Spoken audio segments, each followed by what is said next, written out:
If you like the story, you can support the author on Patreon. Link is in the description. Chapter 141, The Scholar and the Eagle. The gilded halls of the Imperial Palace echoed with footsteps that somehow managed to sound irreverent. Franklin Valorian, the 11th Primarch, strode through the corridors with an air that seemed to challenge the very solemnity of his surroundings. Fresh traces of grease paint still clung to the corners of his face, remnants of whatever mischief had earned him entry into the Black Library. His massive frame carried precious tomes with uncharacteristic gentleness, their ancient bindings protected against his tyranimite armor. As the towering doors of the Sanctum Imperialis parted before him, Franklin's face broke into what could only be described as a schoolboy's grin.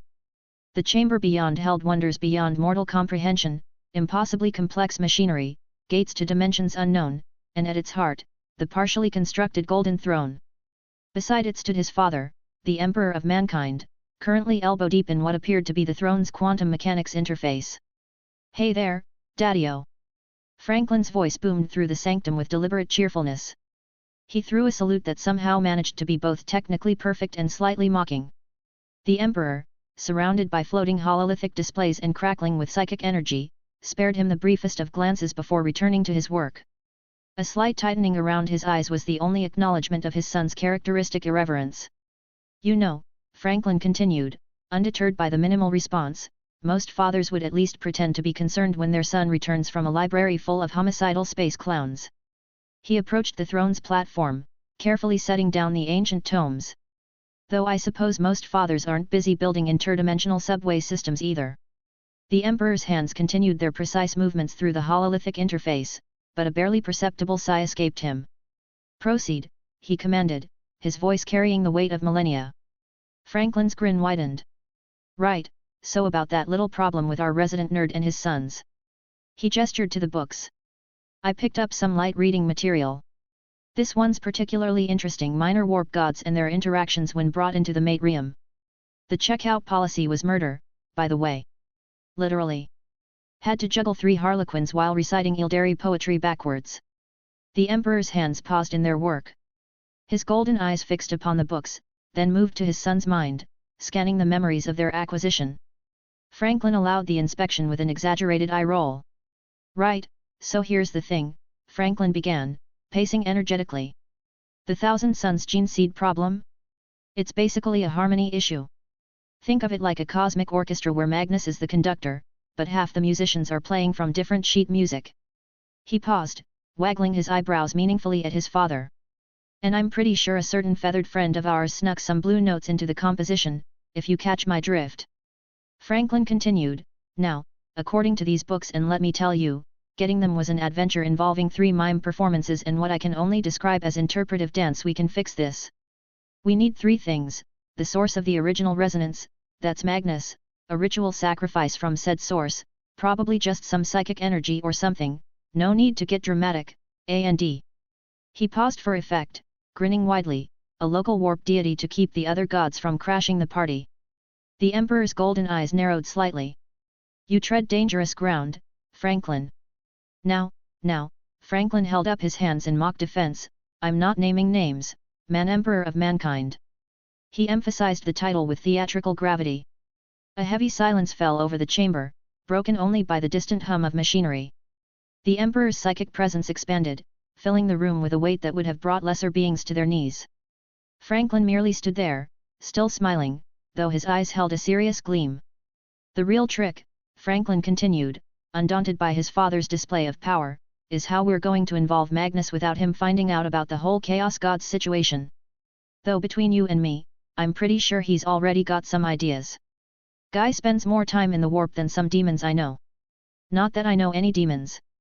Officially." The Emperor rose from the golden throne, his massive form towering even over his Primarch son. "Magnus' revelation must come from me, at the proper time. Your focus should remain on the Thousand Sons themselves." "Fair enough," Franklin conceded, raising his hands in mock surrender.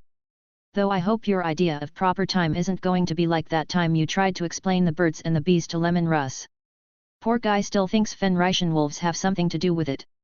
The Emperor's stern expression didn't waver, but he reached out and activated the Akashic Reader. Images and information began to flow through the air between father and son. "The timeline remains unchanged," the Emperor stated, showing Franklin visions of possible futures. Magnus' fall was never born of malice, but of pride and ignorance. His actions, though devastating, were meant to save, not destroy. Yeah, that's our Magnus all right. Heart of gold, head of granite. Franklin studied the projected images thoughtfully.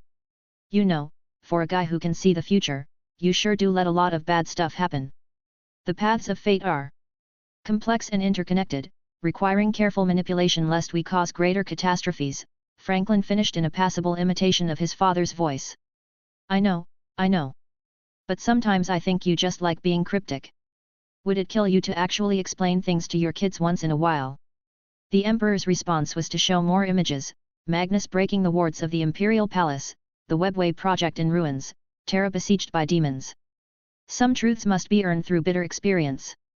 Right, because that worked out so well with Horus, Franklin muttered, then quickly raised his hands again as the temperature in the room plummeted. Sorry. Too soon? It's still too soon, isn't it?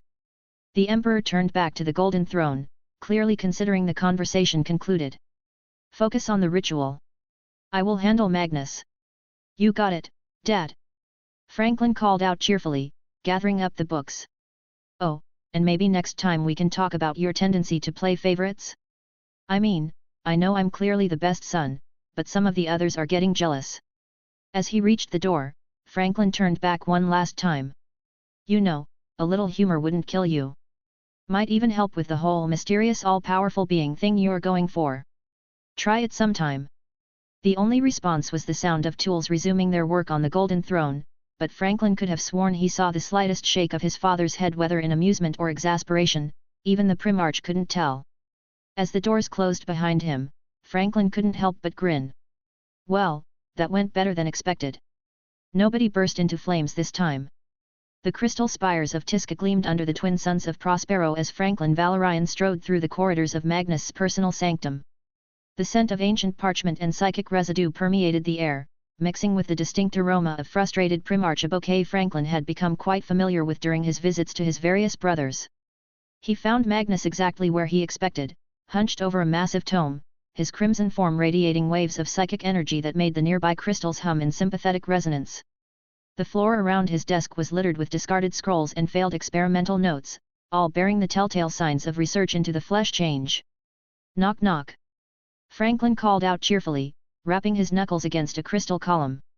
Your favorite brother brings gifts from the nerdiest library in existence. Magnus looked up, his eyes focusing on Franklin with a mixture of curiosity and mild exasperation. Franklin. I wasn't expecting you until next month. Don't tell me you've managed to set another sector on fire with one of your experiments. That was one time, Franklin protested, producing the copied tomes from his mechsuit's storage compartment. And technically, it wasn't fire, it was synchronized quantum destabilization that just happened to look like fire. Totally different thing. Magnus' eye fell on the book's titles, and his eyebrows rose nearly to his hairline. Minor warp gods and their interactions when brought into the matrium and warp corruption and remedies, a practical guide for the chronically screwed. He read aloud, his voice caught between amusement and concern. Do I want to know how you acquired these?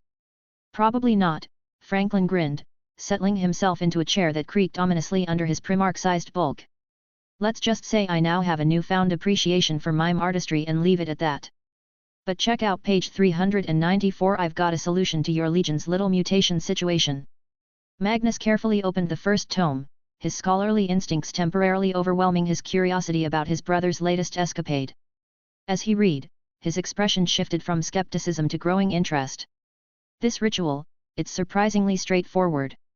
But the components required. He paused, focusing on a particular passage. It requires a sacrifice of significance from the progenitor.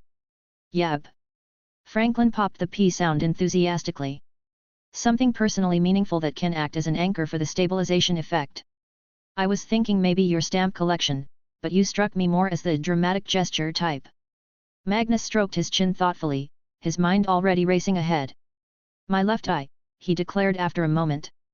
It would serve as both sacrifice and eternal watchful guardian over my sons, preventing the flesh change from ever returning. Wow, way to one-up everyone in the dramatic department, Franklin whistled. But yeah, that'll work. Very symbolic. Very you. Though I was serious about the stamp collection thing, everyone needs a hobby that doesn't involve potentially reality-breaking magic. Magnus continued reading, then stopped abruptly. This third component, it requires a local warp deity to prevent interference from other powers. His eyes narrowed suspiciously. Franklin, who exactly did you have in mind for this role? Franklin's grin widened to near impossible proportions. Oh, you know him, I know him, our great golden daddy himself, the one and only man-emperor of mankind.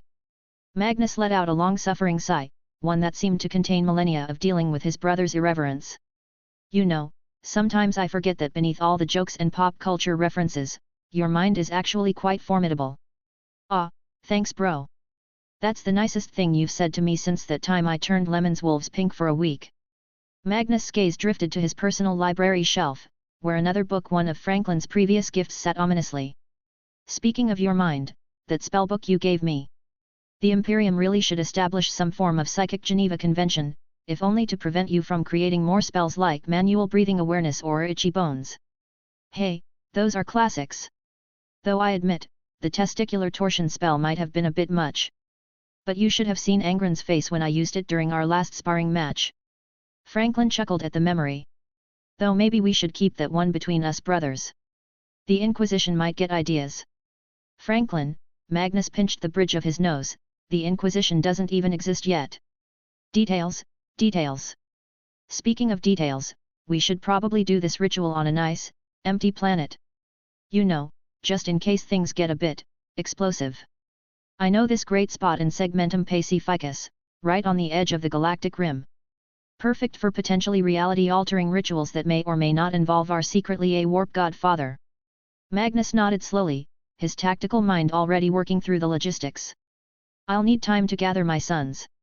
A few Terran weeks, perhaps. Works for me. I'll send word to dear old dad and get my technoseers ready. They've been dying to try out their new warp-stabilizing algorithms anyway.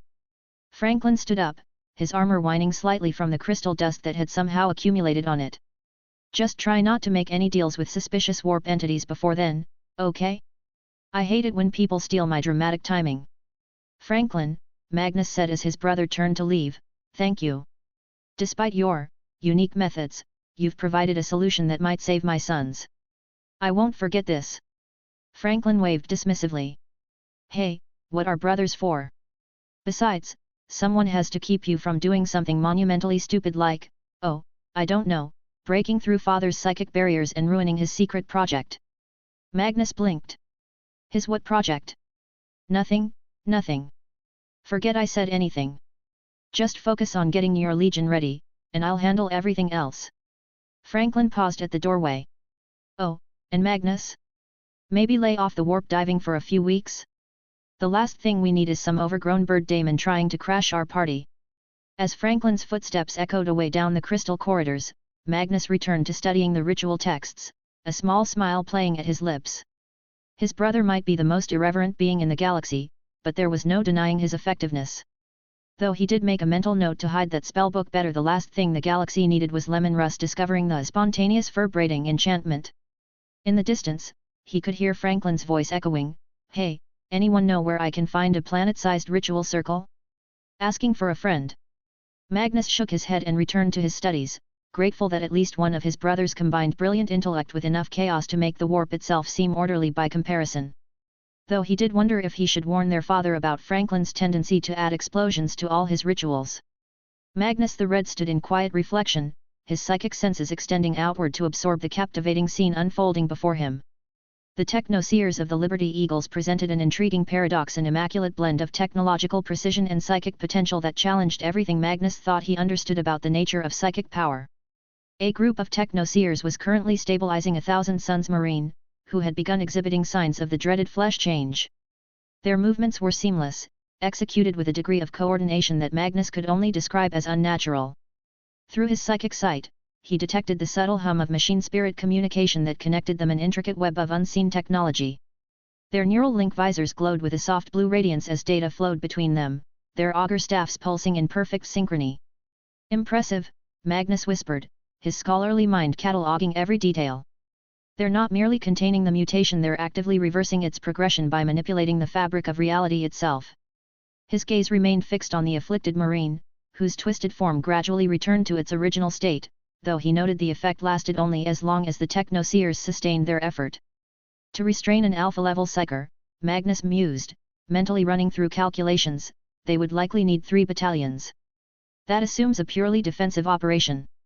He paused, analyzing the situation further. Their reluctance to employ offensive capabilities introduces an unpredictable factor.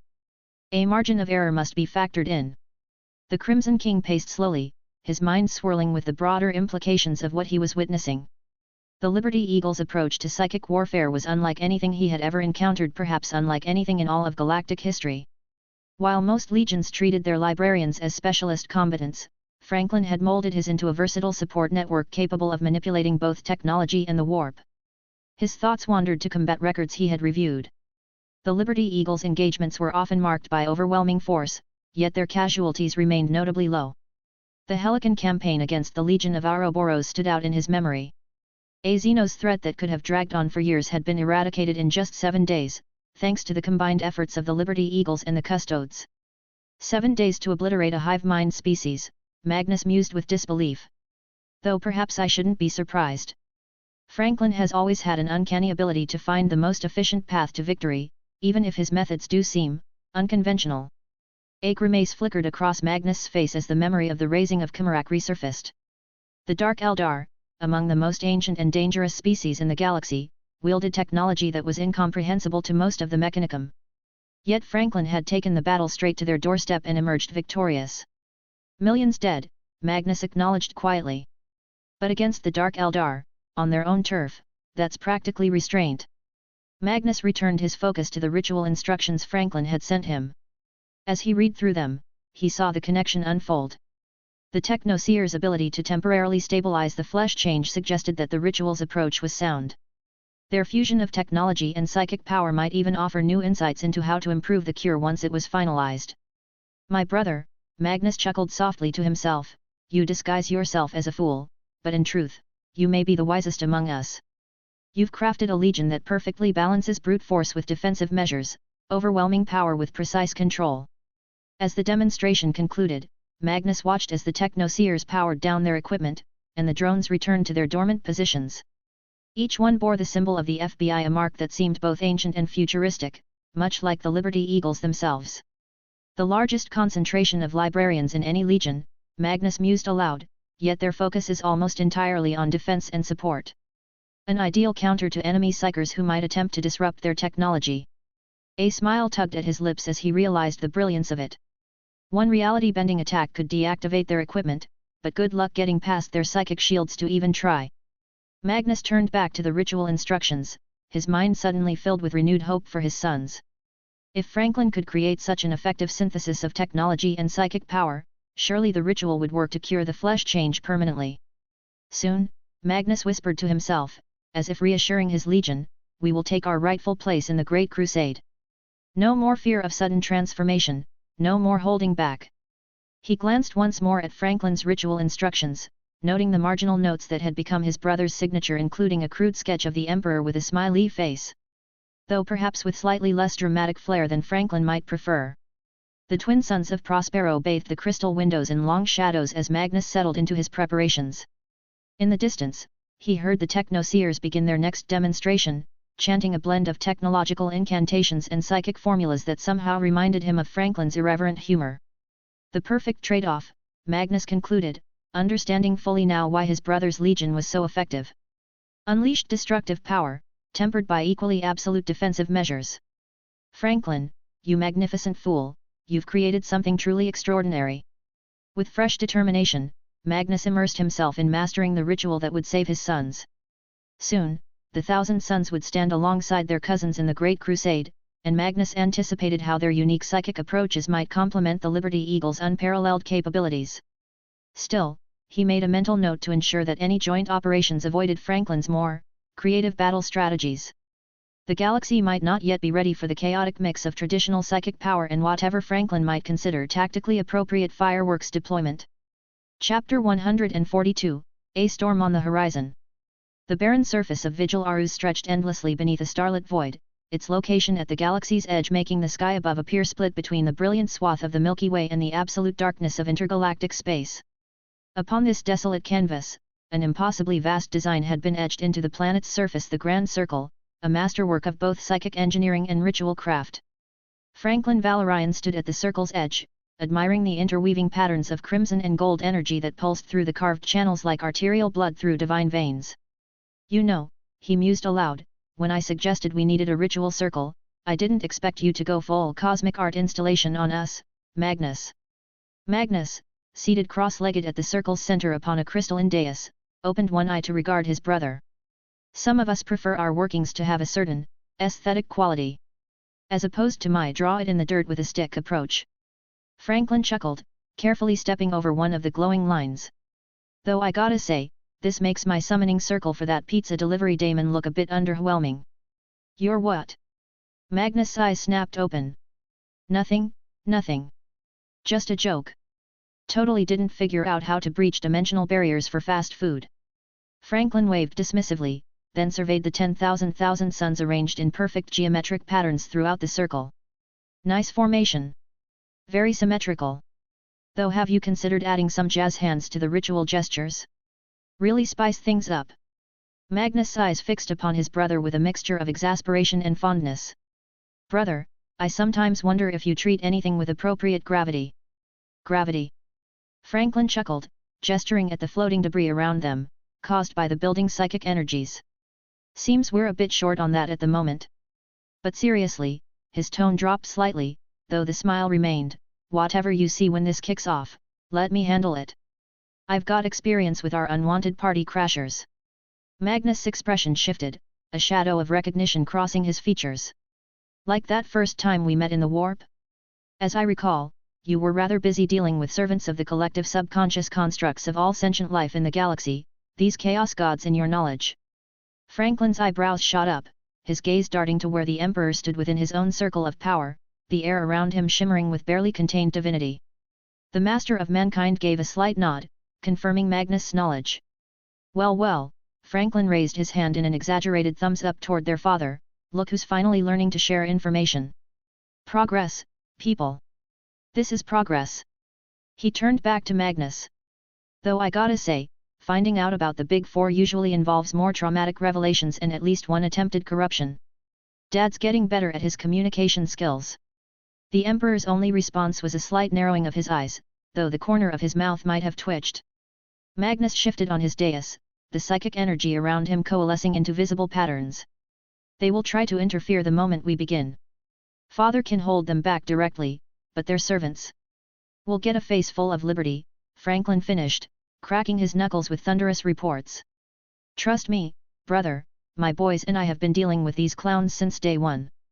The ruinous powers aren't fans of my particular brand of problem-solving. Oh. Magnus' eyes gleamed with scholarly interest, even as he began the preliminary phases of the ritual. Speaking of shocking truths, Magnus interjected, what exactly are you and your legion hiding, brother? You seem surprisingly well versed in dealing with these entities. Franklin's perpetual grin took on a mysterious edge. Trade secret, my scholarly sibling. Let's just say some of us got a sneak preview of the cosmic horror show and decided to prepare accordingly. He turned to his musicians. Places everyone. And remember, if reality starts breaking down, just keep playing, it adds to the ambience.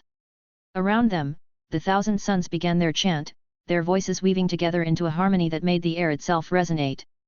Magnus' power flowed through them all, beginning the process of retuning their very essence to match his own perfect frequency. Franklin took up his position, his technoseers forming a secondary circle of their own. Ready to make history, brother? Or prevent it, depending on your perspective on causality. Franklin, Magnus said, even as his form began to blur with psychic potential, when this is over, we are going to have a very long discussion about your apparent ability to manipulate fundamental forces like their toys. Looking forward to it. Franklin called back cheerfully. Just remember, if you see any suspicious birds offering power, send them my way. I've got this great spell that turns feathers into party streamers. As Magnus began the ritual, the air seemed to shimmer with an ethereal heat. The psychic energy emanating from the 1,000 suns surged through the complex web of runes etched into the earth, their glow pulsing like liquid gold, ever shifting. A colossal column of golden light erupted from the Emperor's position, stretching toward the heavens, only to be met by a violent clash of tumultuous, sickly hues, vivid purples, greens, blues, and reds that twisted together in defiance, heralding the arrival of the ruinous powers. Whispers began to ripple through the ether, each one more insidious than the last, sweet promises of power, sinister threats and maddening truths clawing their way toward the minds of those gathered. But just as they seemed poised to take root, the sharp, cold sound of a barrier snapping into place cut through the air. Vladimir Mendeleev, chief librarian of the Liberty Eagles, activated the Technoseer's firewall. A cascade of burning binary code crackled across the sky, weaving a shimmering dome of protection around the ritual site, blocking out the whispers and the creeping tendrils of the warp. "Sir!" came a crackling voice over the vox, "urgent. Multiple hostile fleets detected in the void. Configuration matches future data. It's the Black Legion." Franklin's grin widened, impossibly, a sharp, mischievous gleam flashing in his eyes. "Oh? Is my alternate timeline nephew coming to visit? How thoughtful." His voice boomed over the command deck, and he turned to his musicians. "Well, folks, you know what time it is, hit it." And then, the faintest hum began to grow in the air, slowly at first, then expanding as the unmistakable melody of a haunting, elegiac tune filled the atmosphere. It was a sound that seemed to reach into the very fabric of the universe, a slow, sweeping arrangement, melancholic and grand, like the shifting of the heavens themselves. The strings and gentle whines played a delicate, almost mournful melody, while a soft, rumbling undertone built in the background, a rising tide, a distant rumble of thunder. There was something impossibly heavy in the music, but also strangely regal, evoking the impossible majesty of a kingdom long lost, and the promise of destruction that lay ahead. The notes swirled in the air, an eerie harmony that echoed across the ritual's grounds, almost as though the cosmos itself was holding its breath. Magnus paused in his exertion, eyes narrowing as he strained to maintain control over the ritual. "Brother," he called, his voice tense, "are you actually playing battle music right now?" "Of course." Franklin's voice rang out, gleeful, even as the music swelled. "You can't have a proper boss fight without boss music. It's like having a library without books, or Lemon without his wolves, or Father without his dramatic timing." The Emperor's golden light flickered briefly, almost as if amused, or perhaps it was a warning, impossible to tell with him. As the music surged, reaching an orchestral crescendo, Franklin drew his weapons, the sound of Anaris shifting through its myriad forms a perfect complement to the growing swell of music. He addressed his forces with a booming voice that cut through the rising melody. "All right, boys, looks like we've got company from the grim dark future. Standard containment protocols are in effect: no letting any spiky boys through, no accepting any suspicious gifts, and absolutely no dramatic monologues about betrayal. That's my job." The Liberty Eagles answered with a chorus of enthusiastic hurrah. As the Technoseers worked in synchrony to reinforce the firewall, their fingers flying over their glyphs and interfaces, adding more layers of protection. "Franklin," Magnus ground out, a hint of frustration creeping into his voice, "is the orchestral accompaniment really necessary?" "Necessary? No." "Awesome? Absolutely. Besides, you should hear what I had planned for Horus's temper tantrum at Molech. Talk about a killer playlist." Franklin's voice rang out with unshakable confidence as the music reached its peak, the notes now resonating with a cosmic weight, vibrating through the very bones of reality itself. The first signs of the Black Legion's arrival broke the atmosphere, their ships emerging through the warp in vast, corrupted waves, casting dark shadows across the sky. Franklin grinned, humming along with the now familiar battle theme as he positioned himself at the head of his forces. "Hey Magnus," he called over his shoulder, his voice light-hearted despite the gathering storm, "wanna hear something funny? In another timeline, that guy up there," he gestured toward the oncoming fleet, "actually manages to clone Horus. Multiple times." "What? I know, right? Talk about daddy issues. Though I guess he got that from both sides of the family." Franklin's grin widened. He turned back to his musicians. "More bass. You can't have a proper villain entrance without good bass." As the Black Legion's vessels loomed closer, Franklin's voice rang out, booming over the swelling music, "Ladies, gentlemen, and assorted transhuman warriors. Tonight's performance of How I Learned to Stop Worrying and Love the Warp will feature guest appearances by our friends from the future, interpretive dance by yours truly, and what I suspect will be some very angry Chaos Space Marines who really should have checked their calendar before planning this invasion. In the twisted heart of the vengeful spirit, where reality bent and screamed under the weight of 10,000 years of hatred, Abaddon the Despoiler sat upon his throne of skulls. The chamber, vast as a cathedral and just as devoted to worship, though of far darker gods, thrummed with the echoes of victory. The 13th Black Crusade had succeeded where 12 others had failed, and the Imperium bled from wounds that would never truly heal. But even in this moment of triumph, the air grew thick with power not his own. Reality split along invisible seams as 4 great entities manifested within the chamber, their very presence causing the ship's hull to groan in protest. They came as avatars of the dark gods themselves, each one a nightmare given form and purpose.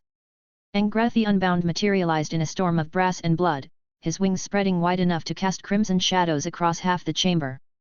The very deck plates beneath his hooves began to melt and reform into shapes of violence and rage. Kairos Fate Weaver emerged as though he had always been there and would always be there, both heads speaking prophecies that contradicted and complemented each other in maddening harmony. The air around him rippled with possibilities, each more terrible than the last. Kugath Plague Father oozed into existence, his bloated form a testament to every pestilence that had ever existed or would exist. Where his fluids dripped, new and impossible diseases bloomed and died in the span of heartbeats. Enkari, one of Slaaneash's most beloved princes, appeared in a cascade of sensations too exquisite to be anything but agony, his form shifting between pleasure and pain with each movement. Abaddon rose from his throne, sizing up each greater daemon with eyes that had seen empires fall and stars die. He was not afraid fear had been burned from him in the crucible of 10,000 years of war, but he was cautious. The dark gods rarely sent their greatest servants without purpose. War Master, Angrath's voice boomed like artillery fire, your victory pleases the blood god. The skulls you have claimed will make a fine addition to his throne. The Prince of Pleasure finds your artistry exquisite, Enkari purred, each word dripping with poisoned honey. Such elegant brutality deserves recognition. Your pestilence spreads beautifully, Kugath bubbled, his voice the sound of rotting worlds. The garden of Nurgle blooms with the diseases you have helped cultivate. But it was Kairos who spoke the words that would reshape destiny. His past head and future head spoke in terrible unity, the gods offer you power, Despoiler. Power that your Gene Father could only dream of. As the words echoed through the chamber, Abaddon felt change ripple through him. His already massive frame began to grow, reality bending around him as he ascended to new heights of power. Muscle and sinew reformed, restructured into something more than Astartes, more than even the exalted champions of chaos. He became what he had always meant to be, a Primarch in all but name. This is but a taste, Enkari whispered, circling the newly empowered War Master. A sample of what awaits should you accept the task we bring. Abaddon flexed his new form, feeling reality bend to his will in ways it never had before. Even Drachnien, the echo of the first murder, pulsed with renewed vigor at his side. Speak your piece, he commanded, his voice now carrying the weight of his ascension. Kairos's heads began their maddening duet again, the past bleeds into the future / the future reaches into the past. A moment of weakness presents itself / a moment of strength must be destroyed. Speak plainly, Oracle, Abaddon growled, though his tactical mind was already parsing the riddle's meaning. The gods offer you a chance that even Belaker never achieved, Angrath declared, his wings spreading wider. True independence as the champion of chaos undivided. This caught Abaddon's attention. Belaker's fate was well known, the first Daemon Prince, punished for his presumption of independence. Yet here were the 4 greatest servants of the dark gods, offering what had been denied to all others. A fledgling Imperium awaits your blade, Kugath explained, his pestilent form swaying with anticipation. One that grows too strong, too quickly. One that must be pruned. Abaddon's eyes narrowed. Fledgling? You speak of the past, the Great Crusade era. It wasn't a question. The time when your Gene Father still walked among mortals, Enkari confirmed, his form rippling with barely contained excitement. When the false emperor still wore flesh. For the first time, hesitation crossed Abaddon's face. He had surpassed his father in many ways, had claimed victories where Horus had found only failure, but to face the emperor in his prime. Fear. Enkari's voice was mock surprise. From the mighty Despoiler. The corpse emperor will not be your concern, Kugath assured him, bubbling with dark mirth. The gods themselves will hold the anathema in check. Your task is simpler, a ritual to disrupt, a Primarch to destroy. Abaddon gestured to the viewports, where his decimated fleet hung in the void. My forces are spent. Even with this new power. Angrath's laughter cut him off, the sound like metals being torn apart. With a gesture, the void lit up with new life. Fleet after fleet of warships emerged from the warp vessels from every era of the Long War, crews that had died centuries ago now restored to unholy life, champions that had fallen in battles long forgotten now ready to serve once more. The gods have spoken, Angrath declared. All that was lost has been restored. Your armies are renewed, War Master, and reinforced beyond measure. Abaddon walked to the viewport, watching as the armada continued to materialize. It was a force that could have split the Imperium in half even at the height of its power. Ships that hadn't sailed together since the siege of Terra now flew in formation once more, their hulls writhing with the touch of the warp. If the gods commit such force, he mused, gripping Drachnian's hilt, then this fledgling Imperium must truly be a threat. It is, different, Kugath admitted, his pustulant form rippling. Stronger than it should be. But you have the full backing of the Four. The gods reach across time itself to assemble this force. The Imperium you will face has advantages it should not possess, Kairos's had spoken alternating prophecy. Knowledge it should not have / power it was never meant to wield. But you have become what your father failed to be / you will succeed where Horus could not. Abaddon turned from the viewport, his new form casting a shadow that seemed to drink in what little light remained in the chamber. He was more than he had ever been, more than Astartes, more than War Master, more than even his gene father had been in those final days on Terra. The power thrumming through him made reality itself bow in his presence. A ritual to disrupt, he repeated thoughtfully. A Primarch to destroy. His laugh was the sound of worlds dying. Let it be so. I will succeed where my father failed. I will crush this fledgling Imperium before it can grow into the rotting corpse I have spent millennia trying to topple. The four greater demons bowed in unison, their forms already beginning to fade. The gods watch with great interest. War Master, Kairos's head spoke one final prophecy. The past changes / the future trembles. Victory awaits / destiny bleeds. As his unholy guests departed, Abaddon turned back to the impossible fleet assembled before him. 10,000 years of warfare had taught him patience, taught him the value of careful planning over blind rage. But now, with power coursing through his veins and an armada of nightmares at his command, he felt the same fire that must have burned in Horus's heart when he first turned against the false emperor. Set course for the past, he commanded, his voice rolling through the ship like thunder. Let us show this fledgling Imperium what 10 millennia of hatred can accomplish. The vengeful spirit's engines roared to life, leading an armada of impossibility toward a destiny that should never have been. In the void behind them as they traveled through a massive rip in the warp. Chapter 143, Why Do I Hear Boss Music? The fabric of reality split apart like wounded flesh as Abaddon's armada tore its way into real space. 1,000,000 ships strong, the fleet emerged in a display of martial might that would have made the gods themselves pause. For a brief moment, there was silence, a stillness before the storm of chaos was unleashed. Vessels of every size and configuration filled the void, their hulls warped by the touch of the dark gods. At the fleet's heart, the Abyss-class vessels, the Furious Abyss, Blessed Lady, and Trizajun loomed like leviathans, their destructive potential a testament to the malice of chaos undivided. On the bridge of the vengeful spirit, Abaddon stood resplendent in his newfound power, his enhanced form radiating an authority that made even the daemon engines in his fleet quiver. Pride swelled in his chest as he beheld the assembled might of chaos undivided, a force sufficient to crush worlds, to rewrite history itself. That pride lasted exactly 15 seconds. The first flash came without warning, a lance of pure white energy that crossed the vast distances of space faster than human minds could process. In its wake, 100 ships simply ceased to exist, their atomic bonds severed with surgical precision. Before anyone could react, another flash followed, and another, and another. A blinding beam of energy, as brilliant as a newborn star, tore across the void, obliterating an entire chaos battle group in a single strike. Ships that had served since the heresy, some blessed by demonic pacts, others reinforced with millennia of warp-forged steel, vanished in an instant. Then another flash came, and another.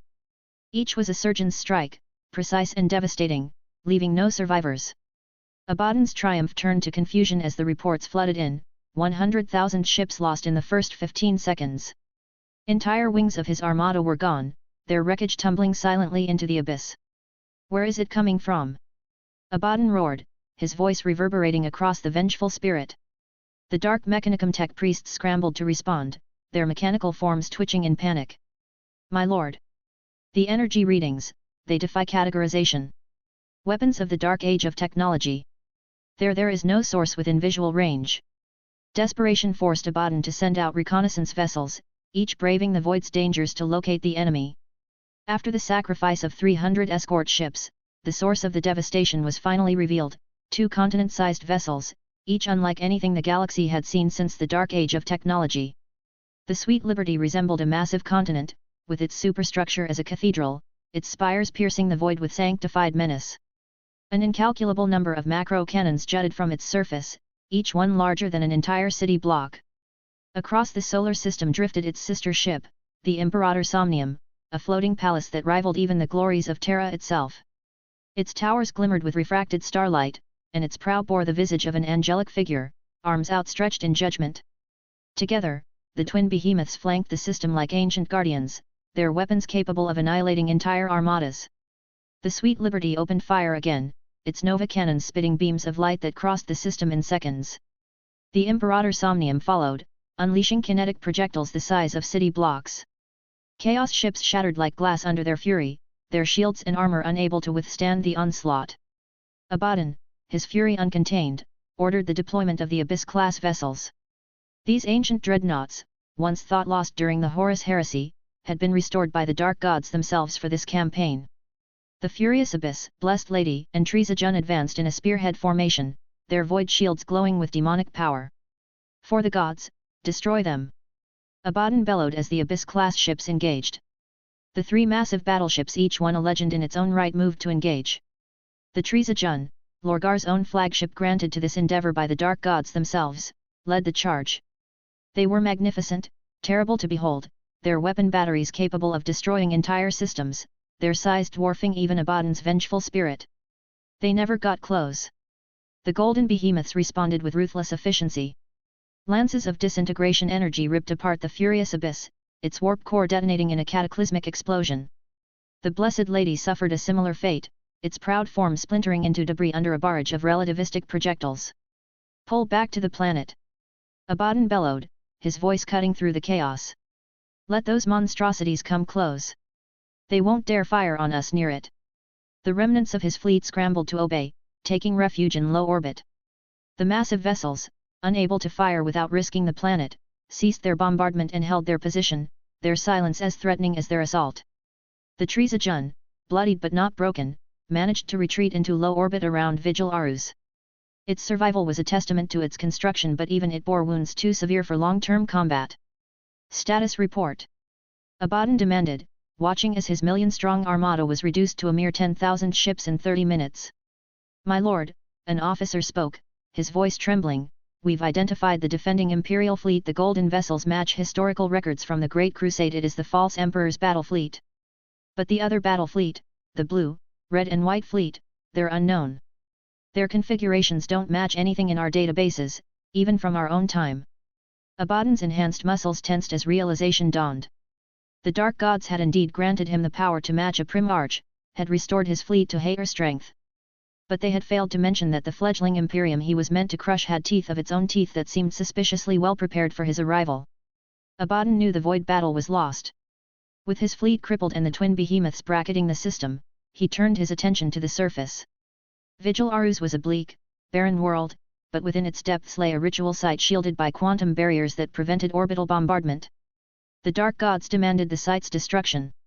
Deploy the drop pods, Abaddon commanded, his voice a cold growl. We take the ground. Pods rained down like fire upon the planet, crashing into the valley that housed the ritual site. The entrance was a natural choke point, surrounded by towering cliffs and riddled with defensive fortifications. Trenches lined the valley, a testament to the defenders' preparations. But these were no ordinary trenches. As the Chaos forces advanced, the trenches erupted in a series of violent explosions. Mines, not defenders, had filled them. Entire squads of traitor marines were vaporized in seconds. Abaddon, undeterred, changed his strategy. He unleashed the demonic hordes. Countless Kiernate berserkers, Slaaneshi fiends, Nurgle plaguespawn, and Psianchan horrors surged forward in a tide of corruption. They were expendable, and their numbers were limitless. The defenders answered with an unrelenting storm of advanced weaponry. Plasma, railguns, disintegration beams, and explosive ordnance turned the valley into a slaughterhouse. Each daemon incursion was met with precision fire, their corporeal forms disintegrating under the withering barrage. For every step Chaos advanced, they left behind mountains of their own dead. The defenders showed no signs of relenting, their firepower seemingly limitless. Blood-slick ceramite crunched beneath Abaddon's thundering advance through the valley. 15 hours of unrelenting combat had painted the landscape in viscera and void-scorched metal, yet still the Imperial lines held with maddening resilience. The War Master of Chaos, newly ascended to near Primarch status, surveyed the battlefield through eyes that had witnessed 10 millennia of warfare. The numbers told a story that gnawed at his tactical sensibilities. Millions of his forces lay broken across the valley floor, their corpses forming new geography in death. Yet the Imperial defenders, though bloodied and forced to yield ground, maintained their cohesion with a discipline that spoke of preparation for precisely this kind of onslaught. Through the swirling mists ahead, Abaddon finally glimpsed his prize, the ritual site that the Four demanded he destroy. But what drew his tactical eye was not the objective itself, but rather the curious nature of its defenders. "What manner of mockery is this?" he growled, Drachnien howling in sympathetic rage as he bisected another of the strange warriors before him. They wore powered armor, these defenders, but they were not Astartes. Nearly as tall as firstborn space marines, they moved with trained fluidity that spoke of extensive augmentation much like space marines, yet they remained undeniably mortal. Their armor bore none of the bulk of power armor, instead featuring sleek lines and integrated systems that seemed to draw from 1,000 different technological traditions. A squad of these warriors' Liberty Guards, he had heard them called, in intercepted Vox transmissions, brought their weapons to bear. Abaddon's enhanced senses catalogued the impossible nature of their arms. Combination weapons that should not exist, could fire 3 distinct types of munitions. Fulkite beams, the forgotten technology of Mars, wound through the air alongside mass reactive shells and plasma bursts that somehow maintained coherence far beyond normal tolerances. Inferior products, Abaddon snarled, crushing the skull of a Liberty Guard who had nearly succeeded in a suicidal attack with a vortex grenade. Yet even as the words left his lips, he counted the cost of this inferiority among his own forces. His just Aaron, the pride of the Black Legion, had entered this push 100 strong. Now, barely 30 remained, their Terminator plate proven insufficient against weapons that seemed to draw inspiration from multiple technological paradigms. He recognized elements of Tau pulse weapon technology, but refined and enhanced beyond anything the young species had achieved in his timeline, if the species even existed at this time. Abaddon knew this timeline was in the Great Crusade, but he does not know the exact date. Multiple targeting solutions detected, warned his armor's machine spirit as another volley of tripart fire approached. Abaddon moved with supernatural speed, avoiding a plasma bolt that would have taken his head only to watch it claim another of his Justa Aaron instead. The weapons were not the only curiosity. These Liberty Guards fought with a coordination that spoke of extensive neural augmentation, yet they retained individual initiative that pure cybernetic networking could not explain. Their tactics adapted in real time, each squad seemingly aware of the other's movements without visible communication. As Abaddon carved through another squad, Drachnien drinking deep of their enhanced blood, his tactical mind pieced together a disturbing possibility. This was not an Imperium that had abandoned the Astartes project, this was an Imperium that had found a different path to transhuman warfare. Rather than create limited numbers of post-human demigods, they had raised the baseline of their common soldiers through careful application of multiple technological traditions. Clever, he admitted, watching a Liberty Guard squad execute a fighting retreat that would have done credit to veteran Astartes. But ultimately futile. The very air seemed to burn around him as he pressed forward, his enhanced form radiating the raw power of chaos undivided. Yet with each step, with each kill, the portrait of this alternative Imperium became clearer. They had somehow avoided the technological stagnation that had plagued his timeline, incorporating and improving upon multiple scientific traditions rather than fetishizing the preservation of any single approach.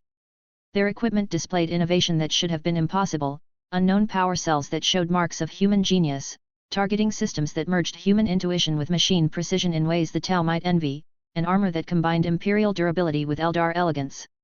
Each piece spoke of an Imperium that had somehow escaped the trap of technological dogma.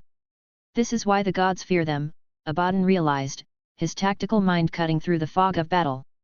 Not just their strength now, but what they might become. Another wave of Liberty Guards moved to intercept him, their weapons spitting death in 3-part harmony. But now Abaddon saw them with new eyes, not as inferior substitutes for Astartes, but as evidence of a fundamental shift in human evolution. This Imperium had not chosen between quality and quantity, they had somehow found a way to pursue both. Yet even this realization would not stay his hand. If anything, it reinforced the necessity of his mission. An imperium that could mass-produce warriors of this caliber, that could innovate and adapt rather than stagnate, represented a threat beyond calculation. Give them time, and they might produce armies that could rival the legions themselves. All the more reason, Abaddon growled as he cut down 3 more Liberty Guards with a single sweep of Drachnien, to ensure that this timeline never comes to pass. The mists before him began to thin, revealing glimpses of the ritual site beyond. Whatever sorcery was being worked there had to be stopped, not just for the sake of his dark masters, but for the very nature of reality itself. An imperium like this, unfettered by the constraints that had shaped his own timeline, represented a fundamental threat to everything the Long War had built. Abaddon raised Drachnien high, its blade drinking in what little light penetrated the valley's gloom. Forward! He bellowed to his remaining Justa Aaron. Let none survive to see their precious future dawn. The fog rolled thick and heavy across the valley floor, clinging to the ground like a shroud of the dead. It wasn't mist in any natural sense, this was a barrier, an unnatural manifestation that defied even Abaddon's warp-enhanced senses. Tendrils of the fog seemed to drink in both light and sound, creating an oppressive silence that swallowed even the clamor of his advancing war host. And yet, from within this void of perception, there emerged something unexpected: music. At first, it was barely a whisper, a low, resonant hum that seemed to seep up from the ground itself. Abaddon halted, his hulking form outlined in the glow of the warp energies swirling about him. The War Master of Chaos, Destroyer of Cadia, Scourge of the Imperium, frowned. This was no random phenomenon, no trick of the environment, it was deliberate. A message. The hum grew stronger with each step he took, its deep vibrations harmonizing with the rhythmic thud of his boots against the ashen soil. Soon, a choir joined the eerie drone, their voices vast and solemn, rising and falling in a melody that seemed carved from the bones of a long-dead galaxy. It was reminiscent of the hymns of ancient Terra's cathedrals, yet it bore a dissonance that suggested the triumph of ruin over sanctity. Drachnien trembled in Abaddon's grip, the daemon blade's malevolent essence responding to the growing crescendo. The echo of the first murder hissed, whispering warnings to its wielder in tongues even the War Master did not fully understand. The weapon, forged from malice and carnage, recognized the meaning behind these notes, a challenge, a promise of violence not bound by the limitations of mortals or gods. What is this? Abaddon growled, his voice like a landslide, more to himself than his retinue. Behind him, the hulking forms of the Justa Aaron formed up, their Terminator armor shifting uneasily as though the machine spirits within could sense the discordant power of the music. The fog grew denser, and the music louder, now joined by brass instruments that pierced through the mist like the blaring of war horns. Each note carried weight, an oppressive pressure that resonated deep within Abaddon's frame, as though the music itself sought to strip away his confidence. The percussion matched the rhythm of countless hearts, human, transhuman, and something far worse beating in unison, heralding the coming slaughter. The fog shifted, briefly revealing glimpses of the battlefield beyond. Monolithic shapes loomed like statues carved by mad gods, black stone spires, jagged and unyielding, their very presence a defiance against the warp. Shadowed figures moved within the mist, a phalanx of warriors whose precision and discipline were unnatural even for the Astartes. For the first time in millennia, Abaddon hesitated. Not out of fear, he was far beyond such mortal concerns, but out of a cautious anticipation. The music wasn't just a prelude to battle, it was a weapon in itself, one designed to unnerve even the greatest of warlords. "This is no ordinary foe," he muttered, though his voice was swallowed by the fog and the swelling orchestra. As if in response to his thoughts, the music surged, its crescendo splitting the mist like the parting of a veil. What lay beyond was nothing short of breathtaking. The mists parted before Abaddon like a veil, revealing not salvation but his reckoning. He stepped forward, the jagged edges of his warp blade scraping against the very fabric of reality as the warp portal sealed behind him. The air was thick with tension, the kind that spoke not just of impending doom but of a cosmic joke about to be delivered at his expense. The battlefield was eerily still, save for the figure waiting at its heart. Franklin Valorian stood alone, the 11th, illuminated by an impossible light that seemed both eternal and fleeting. His armor, a masterpiece of navy blue, crimson, and pure white, it shimmered as though it had been forged from the concept of victory itself. Behind him, the horizon danced with unnatural hues, a golden sun clashing with storms of color, as if the universe itself had chosen to war in his shadow. Before him, an arras stood planted in the ground, its ever-shifting form humming with latent power. Flames of iridescent color wreathed the blade, singing silent songs of battles yet to come. Around them, an orchestra swelled a melody that transcended mortal comprehension. This was no simple tune, it was the dirge of an empire, a hymn of inevitability, a prophecy set to a soundtrack. Abaddon, War Master of Chaos, the despoiler, should have felt invincible. He had been reforged by the dark gods, filled with powers meant to rival the very Primarches themselves. But as his eyes locked onto Franklin's ever-present smirk, he felt the first pang of doubt creep into his soul. For the first time in centuries, he felt small. Abaddon, Franklin called, his voice effortlessly carrying over the battlefield. It was warm, almost amused, as though addressing an old acquaintance. His tone struck like a hammer, each word disarming. "You've finally arrived. Took you long enough. I was beginning to think the Chaos Gods got cold feet." Abaddon scowled, gripping Drachnien tighter. The daemon blade screamed in his hand, but there was something unsettling about its cry. It wasn't rage, it was fear. It feared the being in Anaris. The weapon seemed to laugh at Drachnien's presence, as though the echo of the first murder was but a child's toy in comparison. Franklin chuckled, a low, resonant sound that made the air itself ripple. He gestured to the horizon, where the sky was a war of four conflicting colors, the Chaos God's influence fracturing the heavens. "I even put up boss music. Would have been so embarrassing if you no-showed." Abaddon's lip curled in a snarl, but Franklin was already continuing, his tone conversational, as though he were catching up over drinks. "You know, nephew, many champions of chaos have sought me out over the centuries. They came with swords, demons, war fleets, and promises of godhood. They all had one thing in common." The smirk sharpened, and for the first time, Franklin lifted Anaris, resting it across his shoulder. "They all fell beneath my blade, my bullets, or occasionally, my boot when I grew bored." Abaddon's patience snapped. "Enough!" he roared, Drachnien flaring with dark light. The sheer force of his rage made the ground beneath him crack and groan. "You mock me as though I am some lowly servant. I am Abaddon the Despoiler, chosen of the dark gods. I am the end of empires. Who are you? State your name, Primarch." Franklin raised an eyebrow, unimpressed. "End of empires? Cute."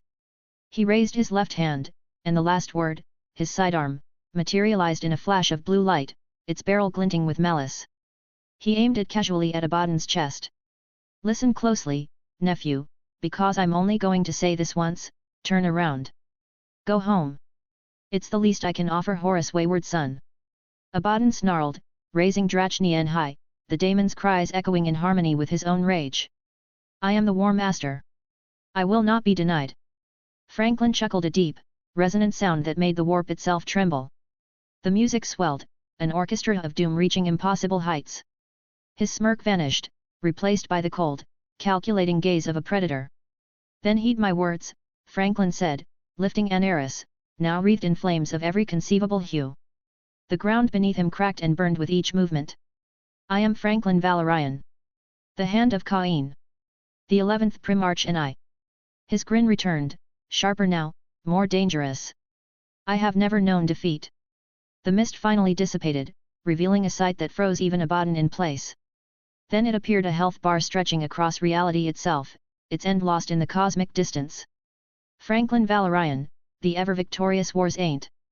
Somewhere, the sound of an eagle screeching tore through the air, punctuating the moment with divine finality.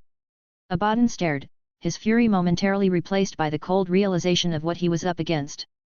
He uttered the only words that felt appropriate. "By the gods!" Reality itself seemed to shift as the music transitioned into something ancient and primal. The melody spoke of galaxies collapsing, of gods kneeling, of wars won before they began. Franklin began to advance slowly, his armor shimmering with patterns that spoke of war and victory. Anaris shifted in his grip, now a halberd, now a great sword, now something beyond description. "You know," Franklin called out, his voice carrying effortlessly over the cacophony of battle preparations, "in another timeline, you actually gave my brothers some trouble. 13 Black Crusades, was it?" He sighed, shaking his head.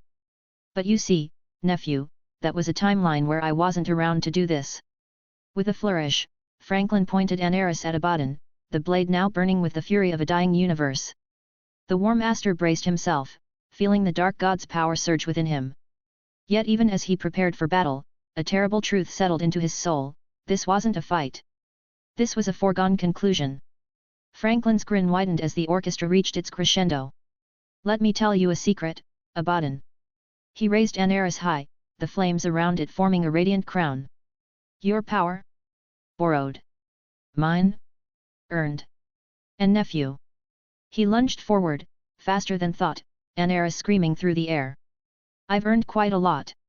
The strongest nephew of today vs. the strongest uncle in history. A/N, so apparently Franklin decided to style on Abaddon today. Chapter 144, The Escalation. The battlefield trembled with anticipation as Franklin Valorian stalked toward Abaddon with the measured pace of a predator toying with its prey. An arras, held at that precise 45-degree angle, seemed to drink in the ambient light, its surface rippling with barely contained divine energy. The blade wasn't just a weapon, it was a statement of intent, a physical manifestation of inevitable victory. Abaddon's stance betrayed his desperation, though he tried to mask it with bravado. Franklin's chuckle cut through the tension like a knife through silk, carrying with it the weight of 10,000 victories. Whatever you are planning, my nephew, you better pick another approach. The words weren't just advice, they were prophecy. But pride and rage had always been Abaddon's weaknesses, inherited perhaps from his gene-father Horus. He ignored the warning, launching into an attack that might have split a lesser warrior in two. Franklin's sidestep was so casual it appeared choreographed, as though he'd rehearsed this exact moment countless times. His movement had the fluid grace of water flowing around a stone, effortless and inevitable. The grab that followed was brutally swift. Franklin's gauntlet hand engulfed Abaddon's face with the decisive grip of someone picking up an errant child. The knee strike that followed wasn't just powerful, it was precise, calculated to crack the ancient Terminator plate at its weakest point. The impact sent shockwaves through the armor's systems, and the sound of cracking ceramite echoed across the battlefield like the death knell of Abaddon's pride. The ground cratered beneath Abaddon as Franklin slammed him down, the impact sending tremors through the earth that would have registered on seismographs continents away. Yet there was still that playful edge to Franklin's movements, the casual dominance of a master instructing a particularly slow student. He gave Abaddon space to rise, a courtesy that spoke volumes about his confidence. As the War Master struggled to his feet, his armor groaning in protest, Franklin's voice carried that same playful tone. I see that temper hasn't changed at all, nephew, he mused, or did you not meet Denzel in your timeline? The question hung in the air like a poisoned dart, each word calculated to burrow deeper into Abaddon's psyche. Either way, I can teach you some. Abaddon's roar was primal, the kind of sound that had heralded the fall of worlds. I will not be treated like this. The declaration echoed across the battlefield, a rejection of the fundamental truth unfolding before him. Franklin's head tilt was almost artistic in its condescension. Oh, I'm sure you're mad. But I can tell you're not thinking. His voice remained calm, playful, the voice of a master instructing a particularly slow apprentice. Here's a suggestion, try fainting. The psychological warfare was masterful. Each word was precisely chosen to push Abaddon further off balance, to make him doubt not just his current actions but every victory that had led him to this moment. The War Master's rage was palpable, a physical force that would have made lesser beings cower. But to Franklin, it was simply another tool in his educational arsenal. Abaddon took the bait, throwing a false strike to the left. The move would have fooled most opponents, it was a masterful feint, backed by millennia of combat experience. But Franklin's response made it clear that most opponents was a category that had never included him. There. I gave you what you wanted, nephew. Franklin's mockery cut deep, his casual evasion making the elaborate feint look clumsy. You've got to commit more than that. Look at me. I'm a warrior, not a jester. The next exchange was brutal in its one-sidedness. Abaddon's swing, powerful enough to shear through battle tanks, met nothing but air. Franklin's counter was elegant in its simplicity, just the tip of an arras grazing Abaddon's shoulder. Sparks flew where the blade made contact, but the real damage was to the War Master's pride. It was the kind of strike meant to educate rather than eliminate, and that made it all the more devastating. Try using your head next time, Franklin continued his lesson, each word a carefully placed barb. You're making this too easy, nephew. The warp doesn't win battles, strategy does. The dismissal in his voice was absolute. You're no War Master. You're just the next fool I'm going to teach a lesson to. Then came the coup de grace of psychological warfare. Come on, use those blessings. What was it again? The strength of Kern? The knowledge of Psiench? The resilience of Nurgle and Slaaneish's perfection. Each blessing was named with increasing mockery. Haha, come on, nephew. Daddy Horus brought more fight than you. The reference to Horus was calculated perfectly. It struck at the very core of Abaddon's being, at his eternal struggle to step out of his gene father's shadow. Franklin knew exactly what he was doing. This wasn't just combat, it was surgery of the soul. Even as he dismantled Abaddon's fighting spirit, Franklin's tactical mind was working. He recognized the artificial nature of Abaddon's power a Primarch. The observation wasn't just academic, it was another piece in the greater puzzle. The Chaos Gods wouldn't send just this to stop Magnus' ritual. There had to be more. When Abaddon kissed the ground again, his fury finally boiled over. "Fight me, coward! All this running!" The demand echoed across the battlefield, a child's tantrum dressed in the voice of a demigod. Franklin's response was simple, that same infuriating smirk, followed by acceptance of the challenge. When Drachnian finally met Anaris in earnest combat, the clash was cataclysmic. Lightning sparked from their points of contact, reality itself struggling to contain the forces at play. But something was wrong. Abaddon could feel it in his grip.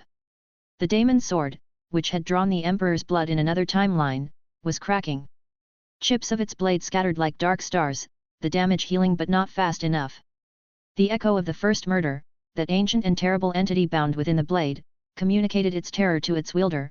It could not stand against Kala Menchikain. Franklin's explanation was almost academic, a teacher explaining a particularly interesting phenomenon to a student. "Fascinating, isn't it?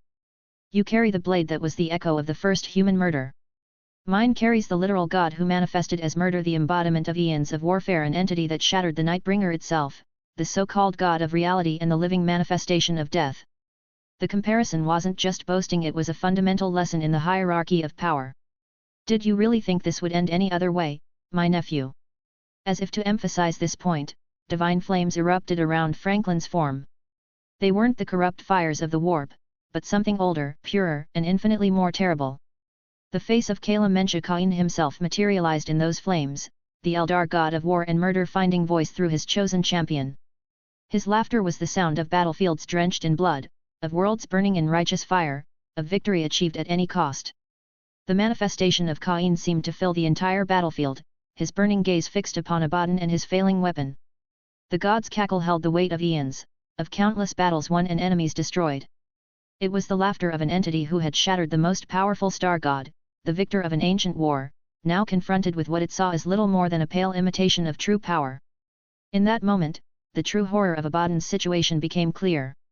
He wasn't just fighting Franklin Valorian, the 11th Primarch.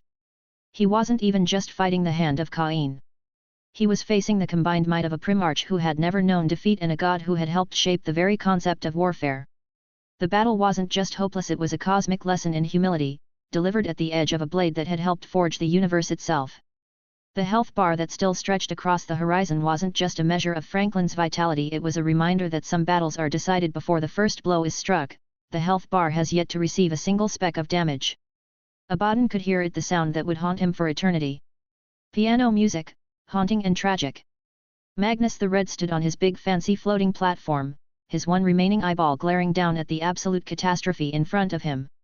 His missing left eye itched like crazy phantom pain and all that nonsense because apparently, even sacrificing an eyeball for the greater good doesn't come with a painkiller.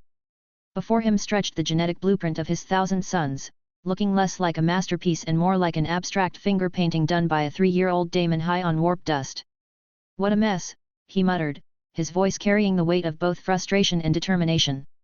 The genetic frequencies of his 1,000 sons fluctuated wildly, each one a unique puzzle requiring precise calibration.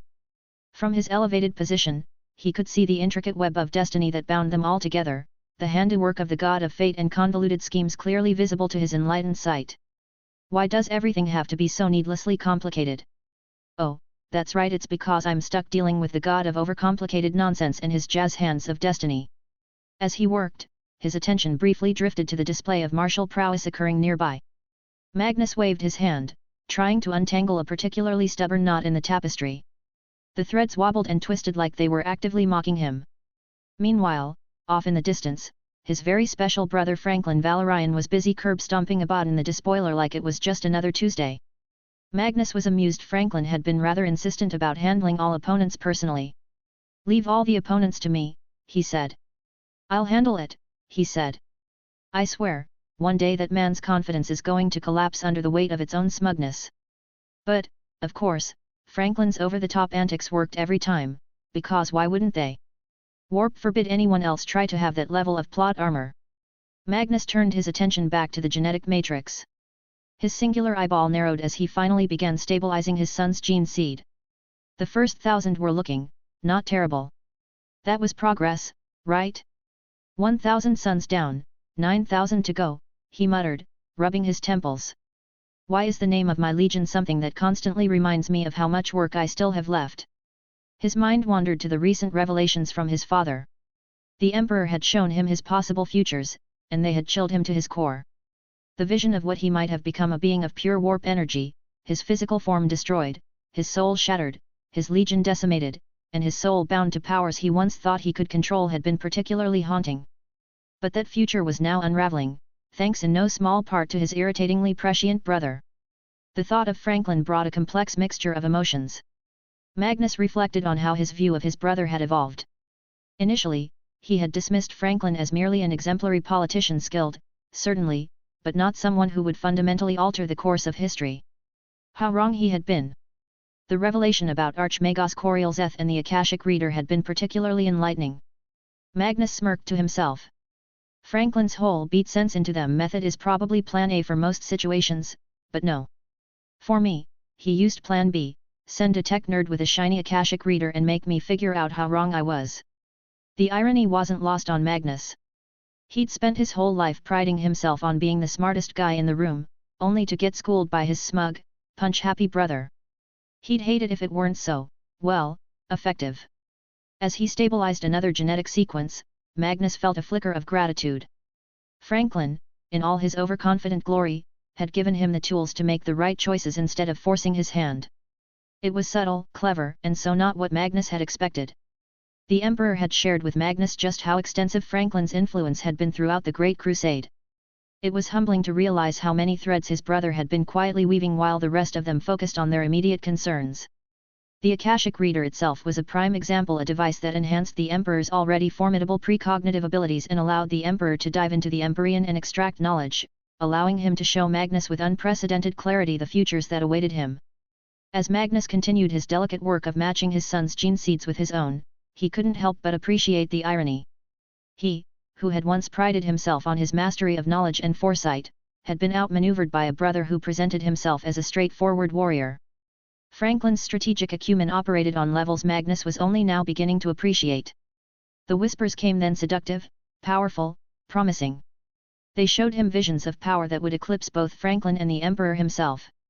For a moment, Magnus allowed himself to examine these offerings, to truly understand what was being dangled before him. In another timeline, perhaps, he might have been tempted. But now, with the knowledge of what such choices would lead to, he felt only contempt. Oh, look, another feathered idiot trying to sell me snake oil. Newsflash, I've read this script before, and it sucked the first time. With a flick of his hand, Magnus psychically grabbed the daemon and squeezed, making it squawk indignantly. Without breaking a sweat, he hurled the unfortunate warp chicken in Franklin's direction. Hey Franklin, think fast! Magnus shouted, smirking as the daemon flailed its way toward his overly dramatic brother. Franklin would probably catch it with one hand, make a quip, and turn it into a victory lap. Typical Franklin. As Magnus went back to his work, his thoughts drifted, not that he'd admitted to how much Franklin had actually helped him. Not by being obnoxious and flashy, though Franklin was really good at that, but by being annoyingly smart. As he returned to his work, Magnus felt a deep sense of gratitude beneath his scholarly exterior. His brother's roundabout method of saving him, providing information rather than force, enabling choice rather than demanding compliance, showed a depth of understanding that Magnus had initially failed to credit him with. Franklin had recognized that true change had to come from understanding, not compulsion.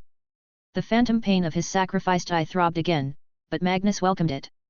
It was a reminder of choices made with full knowledge of their consequences, of futures diverted through wisdom rather than pride. As he continued the painstaking work of saving his sons, Magnus the Red, Primarch of the Thousand Sons, realized that sometimes the greatest victory lay not in accumulating power, but in choosing the right path when presented with all the facts. And if occasionally that path was illuminated by an abnormally prescient brother with a penchant for excessive planning and direct action, well, Perhaps that was just another of fate's convoluted schemes. The grim battlefield's oppressive silence was broken by the echoing bellow of Magnus the Red. "Franklin, think fast!" Accompanying the shout was an airborne Lord of Change, Tsianch's majestic greater daemon soaring through the air in a manner that could only be described as extremely disgruntled projectile bird. Franklin, mid-monologue and thoroughly enjoying his verbal dissection of Abaddon's life choices, turned his head with the unhurried grace of a man hearing someone call his name at a barbecue. The scene that greeted him was nothing short of spectacular, a swirling mass of kaleidoscopic feathers hurtling toward him, wings flapping in futile protest against the indignity of ballistic travel. With the nonchalance of someone who had clearly dealt with airborne demons on a semi-regular basis, Franklin made a quick adjustment.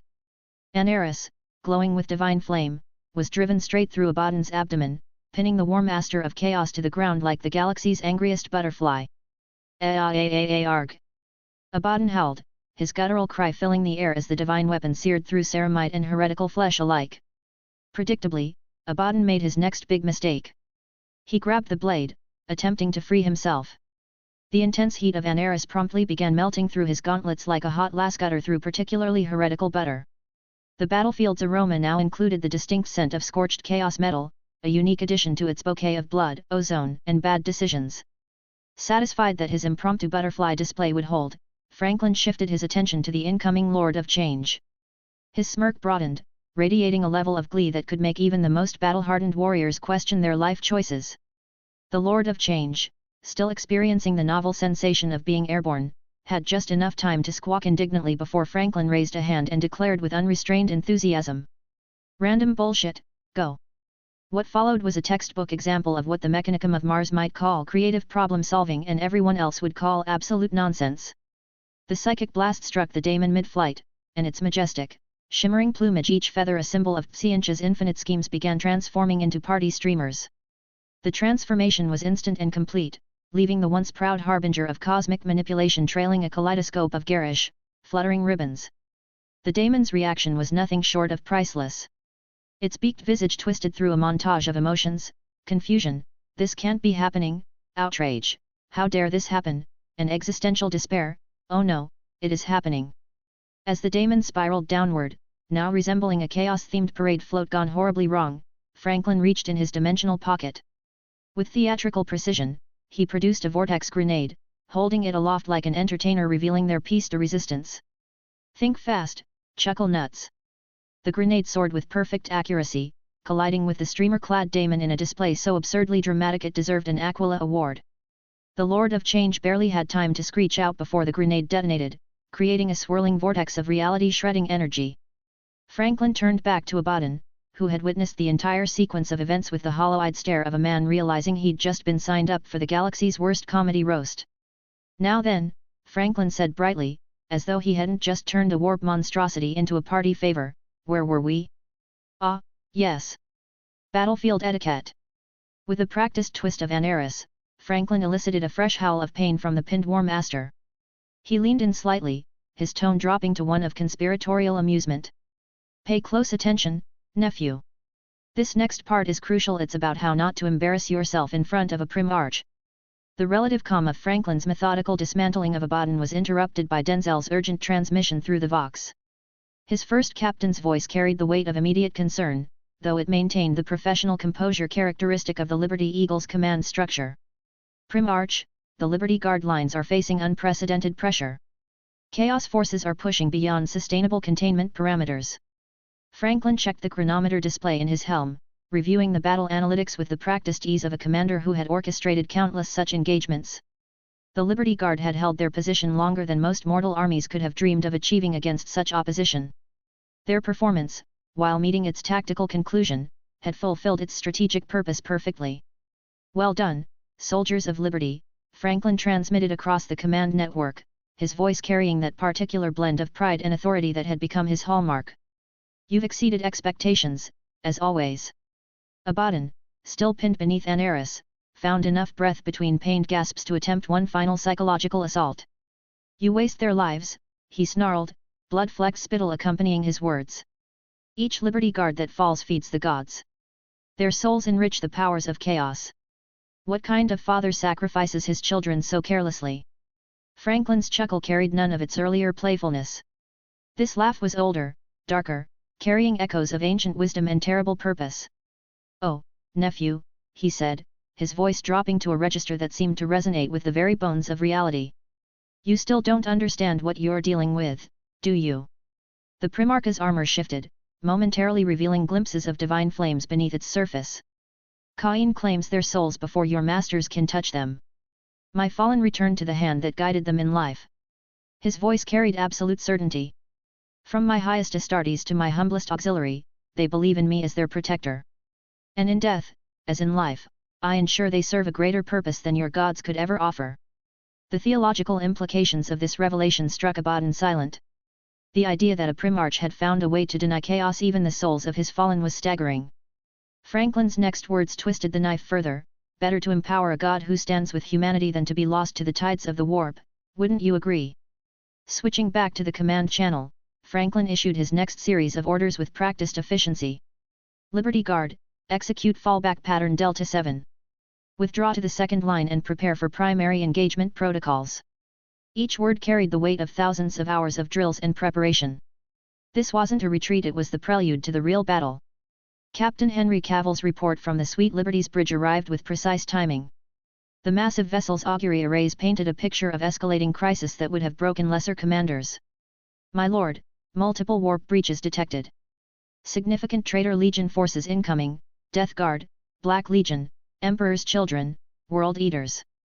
The Thousand Suns are attempting to manifest as well, though the Valley's quantum shielding and containment protocols are forcing them into our prepared kill zones." Franklin processed this information with the same casual ease he showed in combat. The Chaos Gods were committing significant forces to prevent Magnus from saving his sons in this timeline. Their desperation was showing they were throwing everything they had at this moment. "Your assessment, Captain?" Franklin prompted, though he had already calculated the most likely development. "Given the imminent termination of the despoiler, my lord," Henry replied with clinical precision, "probability matrices suggest Daemon Primarch manifestation is virtually certain. They cannot afford to lose this engagement." "Agreed." Franklin's reply was accompanied by a slight twist of Anaris, drawing another pained grunt from Abaddon. He switched to the Legion-wide frequency, his voice reaching every Liberty Eagle in the theater of war. "Attention Eagles, initiate anti-Astartes warfare protocols. This is our first engagement with Traitor Legion forces in this timeline, but the enemy remains the same. Remember your training." A pause, followed by what might have been a smirk in his voice. "And do remember to double-tap the Death Guard. They have an annoying habit of getting back up otherwise." The gravity of the situation would have crushed most commanders. The combined might of multiple Traitor Legions, the possible manifestation of Daemon Primarches, and the fate of the Thousand Suns hanging in the balance, it was the kind of moment that decided the fate of galaxies. Yet Franklin Valorian, the ever-victorious War's Ain't, treated it with the same confident assurance he brought to every battle. The Liberty Eagles began moving into their prepared positions, each formation executing maneuvers that had been practiced to perfection. The second line wasn't just another defensive position, it was a carefully crafted killing ground, designed specifically for engaging Traitor Astartes. Every angle had been calculated, every field of fire predetermined, every fallback position reinforced with the experience gained from countless battles. In the distance, the warp portals continued to disgorge more forces of chaos. The sky above the valley was a riot of unnatural colors as reality strained under the pressure of so many tears in its fabric. The Death Guard brought their clouds of pestilence, the Emperor's Children their cacophonous battle hymns, the World Eaters their blood-curdling war cries, and the Black Legion their aura of vengeful purpose. Yet even as this apocalyptic force gathered, Franklin's position remained unshaken. He had planned for this, had prepared his forces for exactly this moment. The valley wasn't just a battlefield, it was a trap, carefully crafted over months of preparation. Each Traitor Legion would find itself fighting not just against the Liberty Eagles, but against the very terrain itself.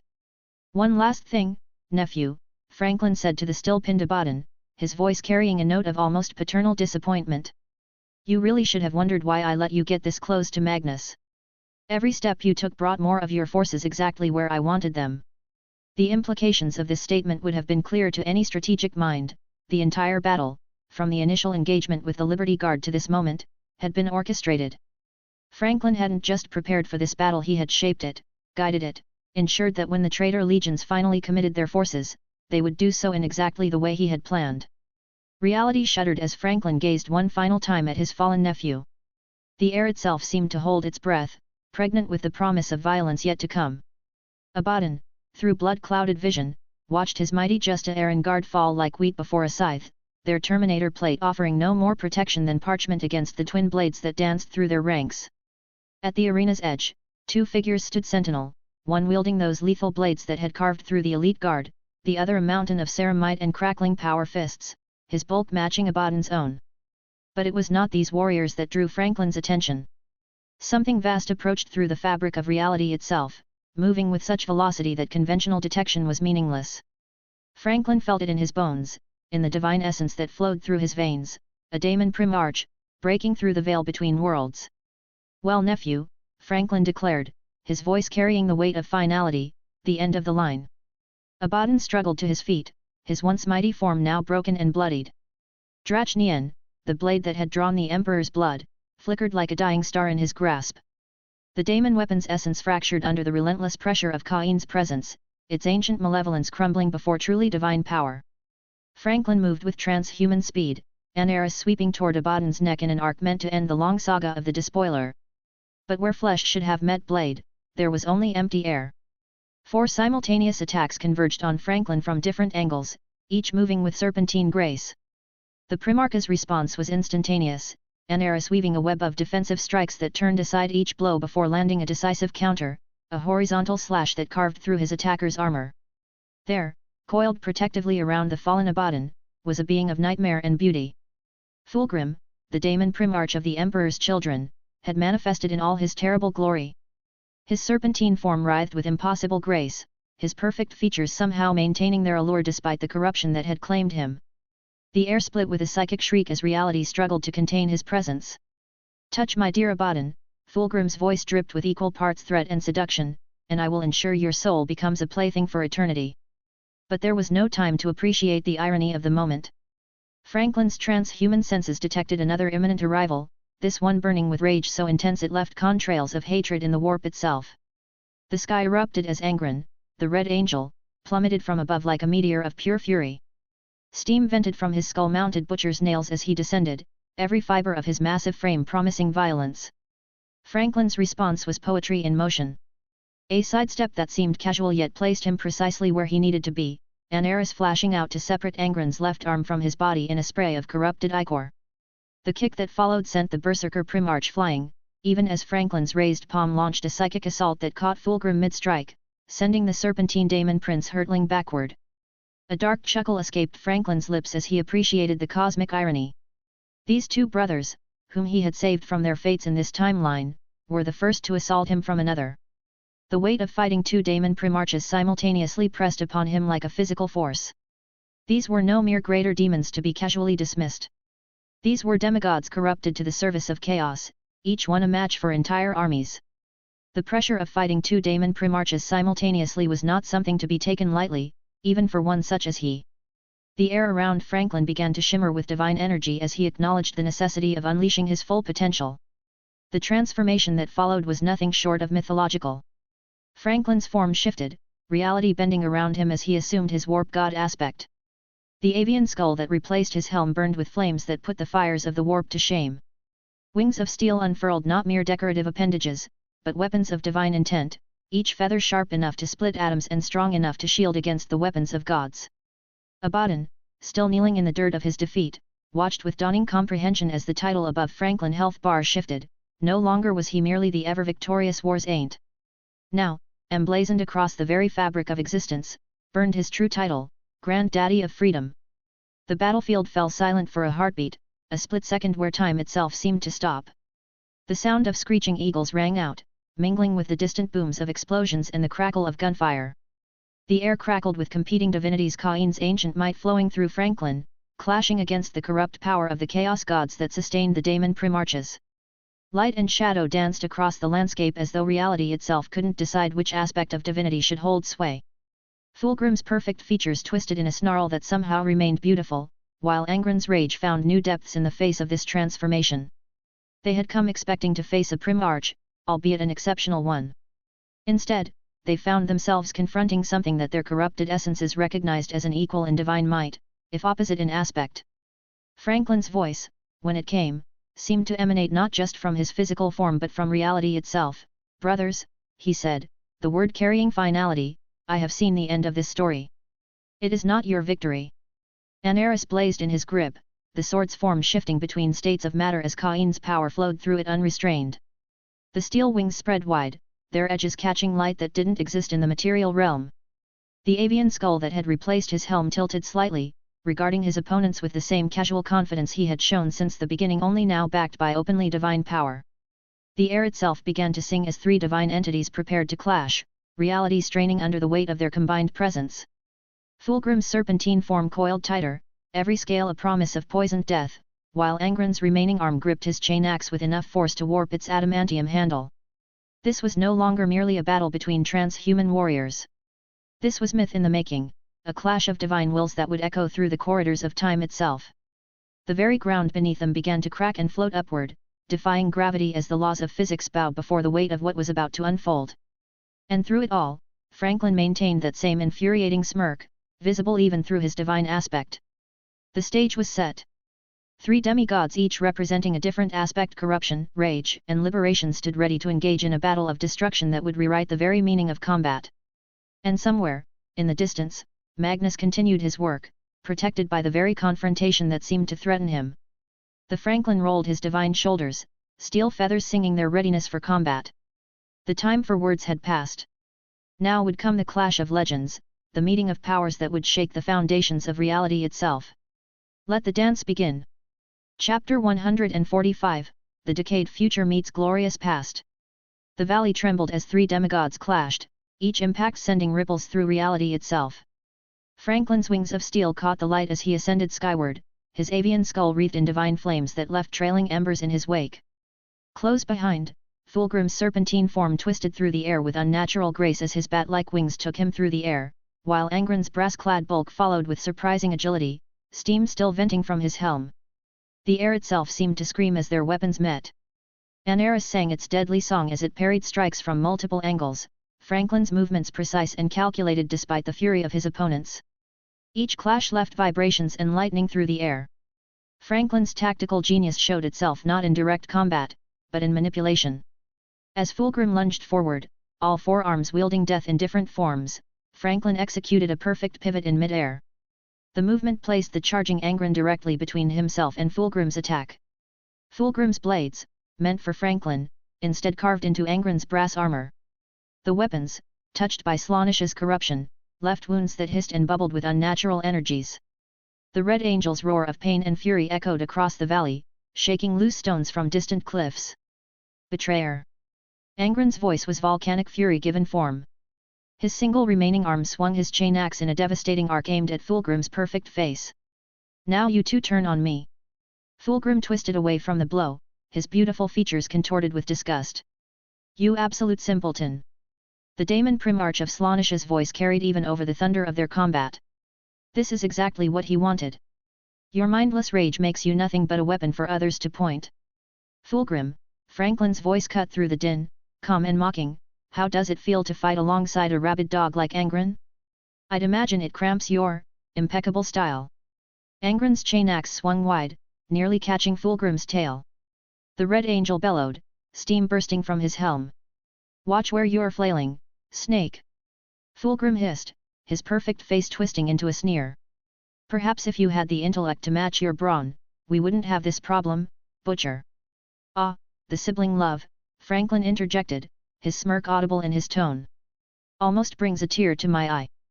But really, Angren, you're just going to take that from him?"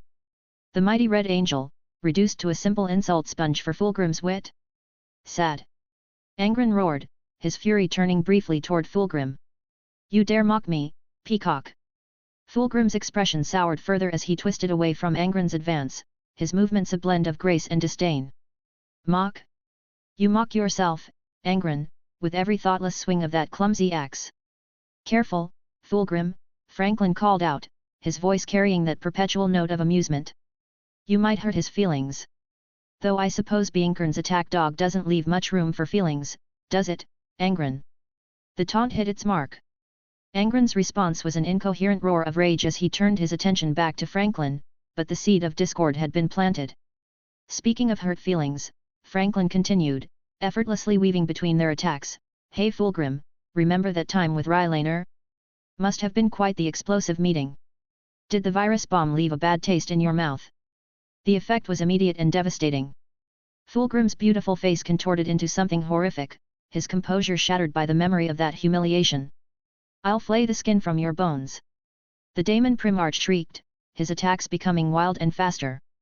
Franklin's laughter echoed across the valley as he suddenly dropped from between them, his wings folding close to his body.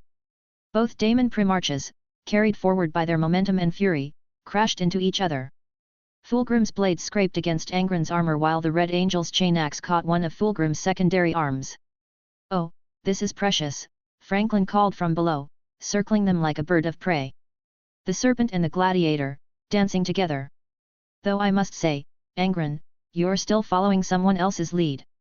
First the High Riders, then the Emperor, now Kern, at least you're consistent in your slavery." This new barb drove Angren into an even deeper frenzy. He turned on Fulgrim, his single remaining arm wielding his chain axe with terrible strength. "You!" he roared, interfering with my kill.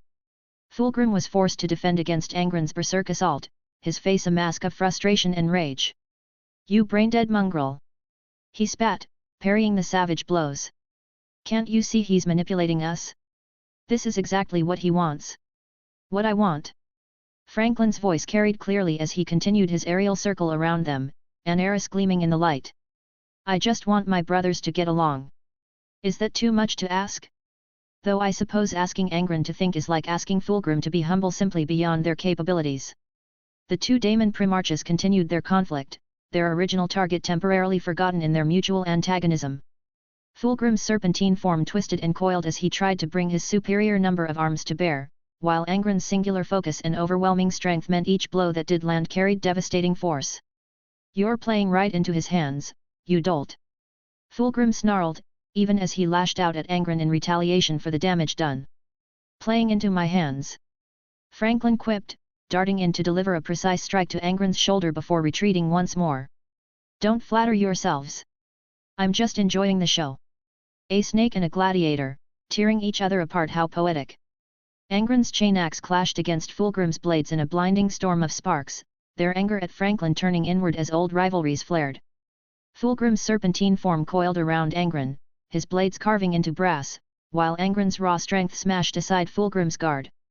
Franklin's laughter rang out once more, his voice carrying a mocking joy. "Come now, brothers. This is supposed to be a family reunion. Though I must admit, watching you two squabble like children is far more entertaining." The valley bore the scars of their conflict, great gouges torn into the earth, the air thick with the tang of ozone and blood. Franklin's words were the true weapons here, stoking the flames of discord between his brothers with precision rivaling his swordsmanship. And as the battle raged on, the Liberator remained ever above, circling like a hawk, his taunts and jibes driving the Daemon Primarches further into their own chaos. Abaddon the Despoiler stood amidst the chaos of battle, his Terminator armor's void shields flickering as they deflected debris from the endless barrage. Above him, three demigods continued their aerial ballet of destruction, but his tactical mind was focused on the immediate battlefield before him. 10,000 years of warfare had taught him to read battlefields like scholars read books, and what he read here gave him pause. The Liberty Eagles had transformed the valley into a killing ground that would have made the Iron Warriors proud. A great wall stretched from horizon to horizon, its gunmetal surface broken by weapon emplacements and defense turrets. Before it lay a complex network of trenches and fortifications that spoke of careful preparation. This was no hasty defense, this was a carefully orchestrated trap. The sky above darkened, but not from natural clouds. Squadrons of aircraft moved in perfect formation, their designs unlike anything in the Imperial arsenal. Abaddon watched as his own air support, held rakes and held talons, were systematically destroyed, crashing onto the ranks of the lost and the damned. A particularly aggressive Liberty Eagle's pilot streaked past Abaddon's position, their aircraft's rotary cannon spewing death at a rate that turned the packed ranks of cultists into red mist. Like locusts, Abaddon muttered, watching his air support dwindle. They blot out the sun with their wings of steel. "Return fire!" Abaddon commanded, his voice carrying over the din of battle. The Black Legion's anti-aircraft batteries opened up, filling the sky with tracer fire and flak bursts. The Bringers of Despair, his reformed Just Aaron, formed a protective circle around their master. Their black Terminator armor bore the marks of 10 millennia of warfare, each battle honor a testament to their dedication to the long war. Yet even these veteran warriors seemed small against the scale of destruction being unleashed. The artillery fire was unlike anything Abaddon had witnessed in his long existence. Shells fell not in the coordinated barrages Abaddon had witnessed countless times before, but in an endless stream that defied conventional logistics. Every second, new explosions churned the earth, creating a constant wall of detonations that made advance nearly impossible. Impossible, one of his bringers of despair growled, his voice distorted by his helm's vox. No force can maintain such a rate of fire. But Abaddon knew better. It's almost as if their ammunition production bordered on the infinite, their logistics chains never broke, their supply lines never faltered. The sky darkened as Liberty Eagle bombers made another pass, their bomb bays opening to release streams of burning promethium. The sacred unguents and oils that powered his army's war machines burned just as readily as the flesh of his mortal soldiers. The screams of the burning mixed with the continuous thunder of artillery to create a cacophony of destruction. A missile barrage interrupted his thoughts, forcing even his Terminator armored form to seek cover. The void shields of his armor flared as shrapnel peppered his position. Around him, more of the lost and damned died, their bodies torn apart by submunitions that seemed to seek out targets with malicious intelligence. Yet Abaddon's enhanced vision caught something, a detail that lesser beings might have missed in the chaos of battle. On the rightmost section of the wall, there was an irregularity. The construction there seemed hasty, the materials different from the rest. To most, it would appear as merely a slight variation in the wall's perfect symmetry. But to Abaddon's experienced eye, it was like a beacon in the darkness. A weakness, he murmured, his tactical mind already calculating possibilities. Or perhaps... He let the thought hang unfinished. 10 millennia of warfare had taught him caution. The Liberty Eagles fought with a precision that bordered on prescience. Could such an obvious flaw be accidental? Or was it a trap within a trap? The ground trembled with new footfalls, the arrival of his Titan legions. Great war machines of the Dark Mechanicum towered over the battlefield, their weapon systems already tracking targets. Behind them came their night escorts, smaller but no less deadly. Their arrival should have filled him with confidence, yet something nagged at the edges of his tactical assessment. Where are their Titans? He wondered aloud. Every legion maintained a complement of Titan support, yet the Liberty Eagles showed none. Their wall, while formidable, would not stand against concentrated Titan fire. Unless... But time was not a luxury he could afford. The longer they remained in the killing ground, the more of his forces would be whittled away by the relentless bombardment. Sometimes, Abaddon knew, the only way to spring a trap was to trigger it deliberately. He made his decision. Raising Drachnien high, its daemon-filled blade drinking in the light of explosions, he gave the order that would echo across the battlefield, forward for the gods. The Titans moved first, their massive forms advancing with terrifying majesty. Night houses formed up on their flanks, protection against infantry assaults. Behind them came the mass of the Black Legion Chaos Space Marines in their corrupted power armor, supported by columns of tanks and endless waves of cultists and traitor guard. Abaddon advanced with them, his Terminator armored guards keeping pace. Each step took them closer to the hastily constructed section of wall, and with each step, his veterans' instincts screamed louder. The Liberty Eagles' fire seemed to slightly lessen against the advancing Titans, almost as if they were conserving ammunition. But for what? The despoiler's mind raced through possibilities even as he advanced. He had faced the Imperium's armies for 10 millennia, learned their doctrines, their tactics, their tendencies. But the Liberty Eagles were different. They combined the precision of the Tau with the crushing firepower of the Imperial Guard, all enhanced by technology that seemed to border on the miraculous. "Be ready," he voxed to his commanders. "They'll have something waiting for us. They always do." The wall grew larger in his vision as they advanced, its hastily constructed section becoming more prominent. The artillery fire continued its relentless pace, but now it seemed to be concentrating on their flanks, herding them toward that apparent weakness. It was obvious, too obvious, yet they had no choice but to advance into whatever trap awaited them. Abaddon the Despoiler, veteran of 10,000 years of warfare, advanced with his forces toward what he strongly suspected was a carefully prepared killing ground. But sometimes, he knew, the only way to defeat a trap was to spring it with full knowledge of its existence.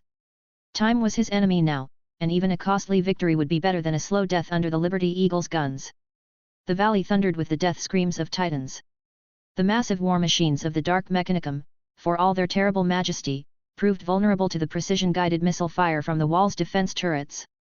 Each salvo was carefully calculated, striking repeatedly at the across different points in their void shields to overload their warping capabilities, and when the shields were down, the railgun fire followed, killing blows that turned the ancient war machines into towering pyres. Even in death, the Titans served their corrupted purpose. Their catastrophic barrages targeted a single section of the wall, exploiting the calculated vulnerabilities of a structure hastily erected in the theater of war. Behind them, the lost and the damned surged like a human tide, an army of deranged cultists, mutated monstrosities, and traitor guardsmen throwing themselves forward in their millions. They filled trenches with their corpses and clogged defenses with their dead, a grotesque, crawling advance powered by desperation and madness. The Liberty Guard countered with precision unmatched. Their tactical retreat was a master class in discipline and strategy. Every step back was deliberate, every trench abandoned only after exacting the maximum toll on the enemy. Behind them, autonomous gun platforms and fire control systems ensured no inch of ground was surrendered without a river of chaos blood spilled. When the breach finally came, it was cataclysmic. A final, coordinated salvo from the last standing Titans obliterated the weakened wall section in an eruption of fire and debris. Dust and smoke billowed like storm clouds, and from that inferno strode Abaddon the Despoiler, the War Master of Chaos, Drachnien held aloft. The blackened Terminator armor encasing his form glimmered like an avatar of annihilation, a demonic relic of humanity's greatest betrayal. His voice roared above the cacophony, rallying his forces to pour through the breach. But the Liberty Eagles had anticipated this moment. No, they planned this moment. Standing at the forefront of the defense was First Captain Denzel Washington, his exo-armor a gleaming testament to the artistry of the dark age of technology. Its design evoked the image of ancient Terran samurai, every curve and plate bearing intricate, shifting patterns that seemed to move with an intelligence of their own. Twin blades, Kusanagi no Tsurugi and Totsuka no Tsurugi, rested in his hands, their edges shimmering with hyperphase energy capable of cutting through reality itself. Their eyes met across the battlefield, two warriors who had both served as first captains of their respective legions. In that moment of recognition, both understood that this would be a duel worthy of legend. With a guttural roar, he struck first. Drachnien hissed through the air, its daemon-infused blade cutting toward Washington with a speed and ferocity that would have sundered lesser warriors. But Denzel's response was poetry in motion. The twin hyperphase swords, Kusanagi no Tsurugi and Totsuka no Tsurugi, moved in perfect harmony, catching Drachnien's blade and redirecting its momentum. The counter-strike was so swift that Abaddon barely turned aside the strike aimed at his throat. Arrogant whelp, Abaddon thought as he recovered. This was no mere mortal to be crushed beneath his boot. Sigismund. Abaddon thought, adjusting his stance. The comparison to Sigismund was immediate and unavoidable.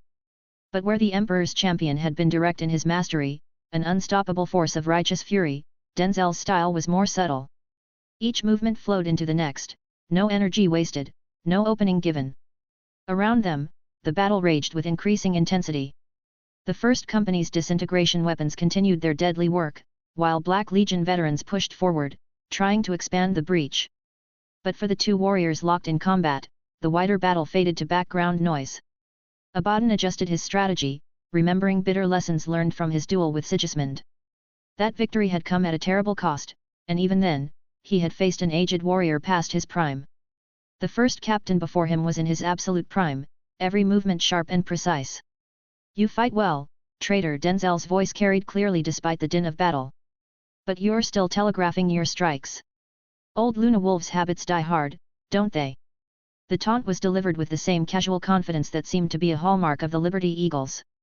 Abaddon responded with a combination of strikes that would have overwhelmed most opponents, Drachnien's blade leaving trails of warp energy in its wake.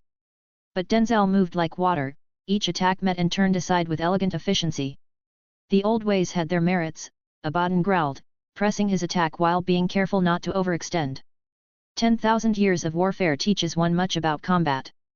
10,000 years of the same mistakes, Denzel replied, his twin blades weaving an intricate pattern of defense and counterattack.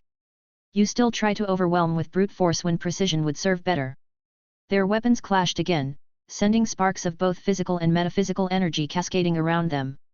Each strike was a study in contrasts: Abaddon's raw power against Denzel's flowing precision, chaos-corrupted weaponry against Golden Age masterworks, fury against technique. The duel continued, neither warrior able to gain a decisive advantage. Abaddon's experience and demonic weaponry were matched by Denzel's superior technology and perfect technique. Where Abaddon would strike with overwhelming force, Denzel would redirect and counter. When Denzel launched his lightning-fast combinations, Abaddon's blessings would allow him to weather the storm. One is a Primi-born, the other an artificially made equivalent through blessings. Your Primarch fights above, Abaddon said between exchanges, yet you don't seem concerned. Denzel's response was accompanied by a combination so swift it appeared as a single motion. Why should I be? He's enjoying himself. And unlike some sons, we know our father always wins. The confidence in that statement was absolute, backed by the sort of certainty that came from witnessed truth rather than blind faith. It struck at something deep in Abaddon's psyche, a reminder of his own father's failures, of Horus's ultimate defeat. The battle around them had transformed the breach into a meat grinder. Liberty Eagle overwhelming firepower met Black Legion fury in a swirling maelstrom of violence.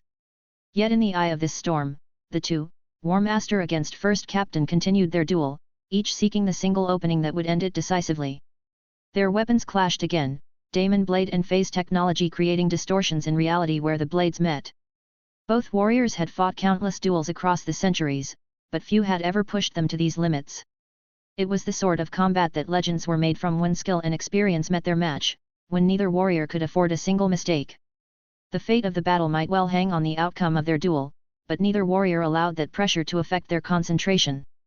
They fought on, their combat a deadly demonstration of everything that made Space Marines the Emperor's finest warriors, whether loyal or traitor. And above them, the sky continued to echo with the sounds of demigods at war. Chapter 146, The Different Fronts. The battlefield trembled with the titanic clash of demigods. Each strike of Abaddon's daemon-clawed talon of Horus against Denzel's twin hyperphase blades resounded like a thunderstorm made manifest.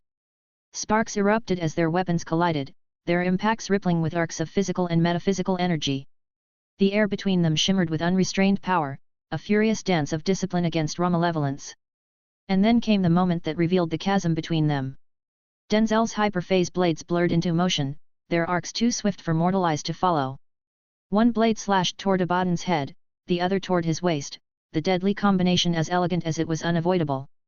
For the first time in 10 millennia, the despoiler was forced to abandon his pride. With a guttural roar, he rolled backward in a desperate bid for survival, his ancient Terminator plate groaning in protest. It was not grace that saved him but sheer, unyielding determination. Rising with murder burning in his eyes, Abaddon surveyed the battlefield. The sight was grim. His bringers of despair, his elite Terminator guard, were broken, their shattered black armor strewn across the ground like scattered obsidian shards.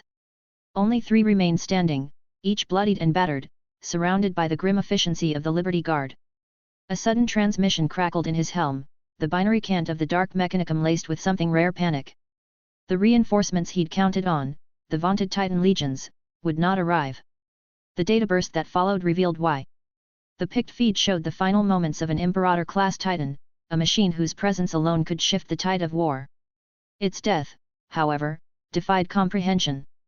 Towering before it was an impossibility, a Titan-class construct with a cyclopean eye that radiated predatory intelligence.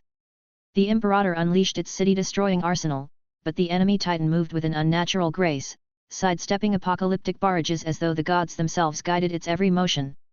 In a single, brutal moment, the cyclopean construct crushed the Imperator's head like a fragile egg.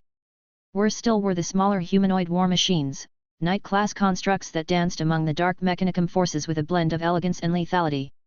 They wove through fire and flame, their weapons finding weak points in Titan armor with surgical precision. Warhounds were cleaved in two before they could lock their targeting systems. Reavers and warlords crumbled as these spectral knights pierced command chambers with unerring accuracy. Abaddon's forces were faltering. The Liberty Eagle's overwhelming firepower, bolstered by their advanced war machines, was closing the net, grinding the Black Legion to their slow defeat. Then, like a cruel gift from the gods of chaos, the skies erupted with a roar that heralded doom. Blood for the Blood God. Kill. Maim. Burn. The World Eaters descended like a crimson avalanche, their berserkers smashing into the Liberty Guard's lines. Chaos incarnate, they fought with no thought for tactics, only for slaughter. Chinaxes screamed and blood flowed freely as they shattered the encirclement forming around the Black Legion. Abaddon seized the moment, his voice a booming warhorn over the Vox. Forward! Push them back! For the Dark Gods! The Black Legion rallied, emboldened by the arrival of their frenzied allies. Despite their losses, they surged forward, meeting the Liberty Eagles with renewed ferocity. The World Eaters tore into their disciplined formations with savage glee, their berserker fury matched only by the grim resolve of the Liberty Guard. For every World Eater slain, 3 Liberty Guard fell, but they held the line, each death calculated, each sacrifice deliberate. As chaos and order clashed across the battlefield, Denzel stepped back to reassess. The arrival of the World Eaters had forced a breach, but Denzel smiled grimly beneath his helm. That wall had never been meant to hold indefinitely. Its loss was already accounted for, a single piece in a larger gambit. His smile vanished as Abaddon roared back into the fight. Their blades met again, the fury of their duel resuming with renewed intensity. But this time, Denzel fought with cold precision, his movements measured, his strikes calculated not to kill but to delay. The end came in an instant. A sidestep, a gleam of light, and the despoiler roared in pain as Denzel's blade sliced deep into his flank. Abaddon staggered, blood pouring from the wound, yet he refused to fall.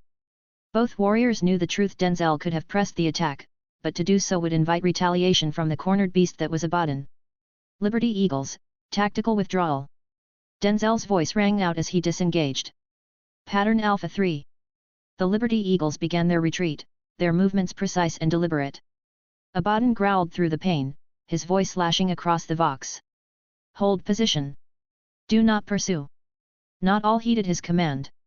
Those who gave chase found themselves caught in the Eagles' retreat, annihilated by overlapping fields of fire. As the Chaos forces consolidated their hold on the captured wall, Abaddon allowed himself a moment of grim satisfaction. Then he felt a vibration beneath his feet, faint but unmistakable. The detonation that followed was apocalyptic. The wall didn't just collapse, it was obliterated in a calculated blast that turned it and the majority of its occupiers into molten slag. The Liberty Eagles had laid the perfect trap, their measured retreat keeping them well outside the kill zone. As the dust settled, new transmissions flooded Abaddon's helm. More picked captures of the Cyclopean Titans and their Night-class counterparts. They were closing in, their movements cutting off escape routes with chilling precision. The Liberty Eagles had drawn Abaddon into a killing ground, and now the true battle was about to begin. The Liberty Eagles owned the sky. That was simply a fact of warfare against them, as immutable as gravity. Director Samuel L. Jackson stood at the command center of his modified Arsenal bird, watching the battle unfold through its array of holographic displays. The massive aerial fortress hung in the air like a metal thundercloud, its presence alone enough to make lesser aircraft flee. "Sir," one of his operators called out, thermal scans showing multiple signatures scaling the valley walls. "Death Guard formation, approximately company strength. They're using some kind of biological adhesive." Jackson's face twisted in disgust. Everything about the Death Guard involved something biological and unpleasant. "Show me." The main display shifted, revealing enhanced imagery of plague marines, nurglings, beasts of Nurgle, climbing the sheer rock face. Their corrupted armor leaked viscous fluids that seemed to eat into the stone, creating handholds where none existed before. Behind them, massive drilling machines, their surfaces covered in cancerous growth and rust, were attempting to bore through the valley walls. "Those sneaky motherfuckers," Jackson muttered, though there was a hint of professional respect in his voice. It was a solid strategy. If you couldn't break through the kill zone at the valley's entrance, go around it. Too bad for them, the Liberty Eagles had planned for exactly this contingency. "Launch the A-30s, he ordered, his voice carrying the authority of thousands of successful operations. "Pattern Bravo 9. I want those climbers turned to dust." The Arsenal bird's launch bays opened with pneumatic precision. A-30 Thunderbolt IIIs, the great-great-grandchildren of the ancient A-10s, emerged into the sunlight. They were beautiful machines, their lines clean and predatory, every inch of them engineered for one purpose, the delivery of overwhelming firepower through close air support. The A-30s fell into attack formation with machine precision. Their pilots were hand-picked veterans, each with hundreds of missions under their belts. They dove toward the valley walls, their targeting systems already acquiring the climbing plague marines. The first pass was devastating. Hypervelocity rounds strafed the rocky walls. Plague marines, caught in the open with nowhere to dodge, were literally pulverized. Their corrupted armor, for all its resilience, might as well have been tissue paper. But the Death Guard were nothing if not stubborn. Even as their comrades were being systematically erased from existence, more kept climbing. The drilling machines continued their work, though the A-30s were starting to focus their attention on them as well. "Sir," another operator called out, "Emperor's children signatures detected. They're using some kind of sonic equipment to create handholds in the rock." Jackson nodded. The Emperor's children would never be content to simply copy the Death Guard's method. They had to do it with style. Time to bring in the heavy hitters. "Get me the buff squad." High above the battlefield, a formation of B-52X-10 Freedom Bringers emerged from the clouds. These were not the relics of the past once nicknamed Buff Big Ugly Fat Fellow. Instead, they were their mighty successors, colossal war machines, carrying even more devastating payloads and capable of operating seamlessly in the void of space. Yet, despite their advanced design, they retained the indomitable spirit of their predecessors, the ability to unleash overwhelming firepower with pinpoint accuracy, striking fear into all who witnessed their approach, if they could witness it. The bombers cast long, ominous shadows over the battlefield, their presence a harbinger of destruction. With a mechanical hiss, their bomb bay doors opened, unleashing devastation from above. The first wave of bombs streaked toward the drilling machine's massive heavy bombs. When they struck, the resulting explosions were cataclysmic. Shockwaves rippled across the battlefield as corrupted machinery and Chaos Marines were obliterated, fragments of their twisted forms scattering like dust in a storm. The second wave shifted its focus to the Chaos forces scaling the valley walls. This time, the payload was different, specialized Darkstar neutron pulse munitions. As they detonated, invisible waves of energy cascaded through the target area, erasing all biological matter in an instant. Emperor's children and Death Guard alike dissolved into nothingness, their corrupted flesh obliterated while their armor and weapons clattered harmlessly to the ground. The valley walls stood untouched, silent witnesses to the precision of the bombardment. But the Chaos forces hadn't come without air support of their own.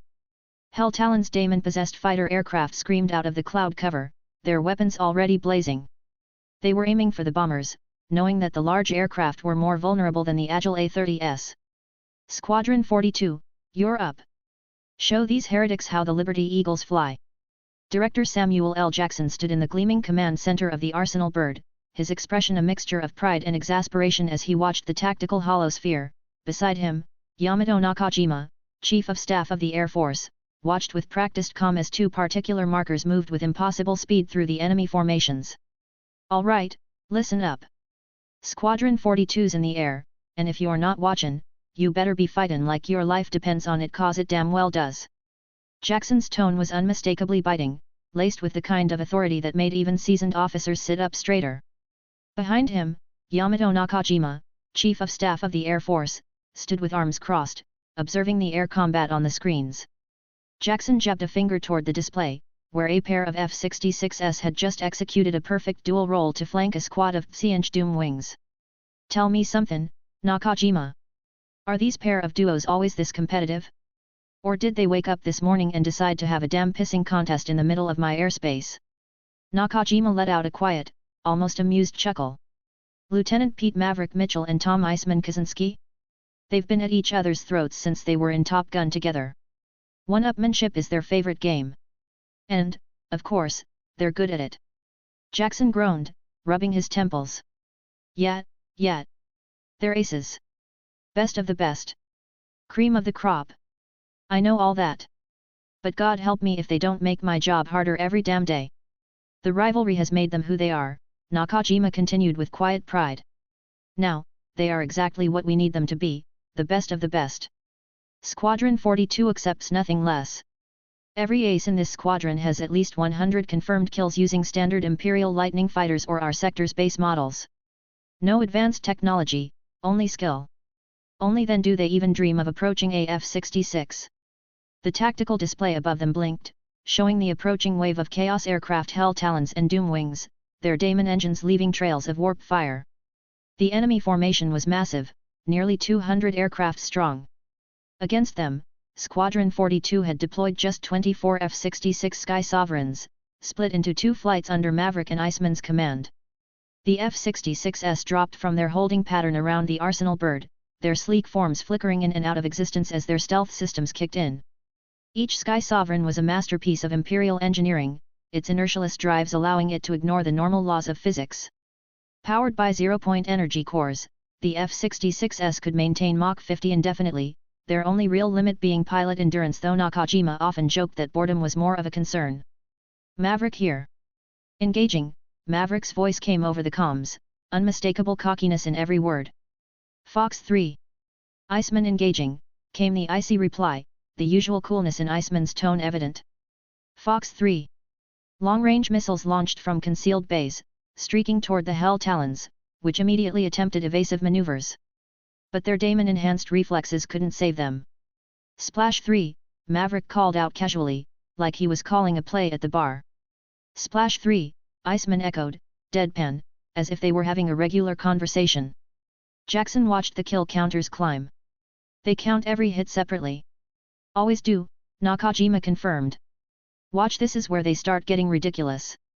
The F-66S closed into dogfighting range with unmatched precision, their inertialess drives enabling them to decelerate to engagement speeds in the blink of an eye. Hull-mounted disintegration cannons unleashed their fury, reducing Chaos aircraft to nothing more than scattered atoms. Splash 2 more, Maverick reported with the same casual confidence. Hey Ice, that puts me at 5. Splash 3, Iceman replied, his tone betraying no hint of humor. 6 total. Try to keep up, Mav. The rest of Squadron 42 joined the fray, the F-66S weaving through the Chaos formation with surgical precision. The Hell Talons might have Daemon engine enhancements, but the Sky Sovereigns were built on the pinnacle of human engineering. Stealth systems made them invisible until the moment they struck, and their targeting systems ensured perfect accuracy even at relativistic speeds. Jackson rolled his eyes and growled into the command channel. Will you two damn egos with wings stop showboatin' for 5 seconds? You think the heretics care who's got more kills? Just keep them off my backline and do your damn jobs. Despite the reprimand, there was no missing the faint note of pride in his voice. These pilots weren't just good, they were legends in the making. Still, Jackson had a battle to coordinate.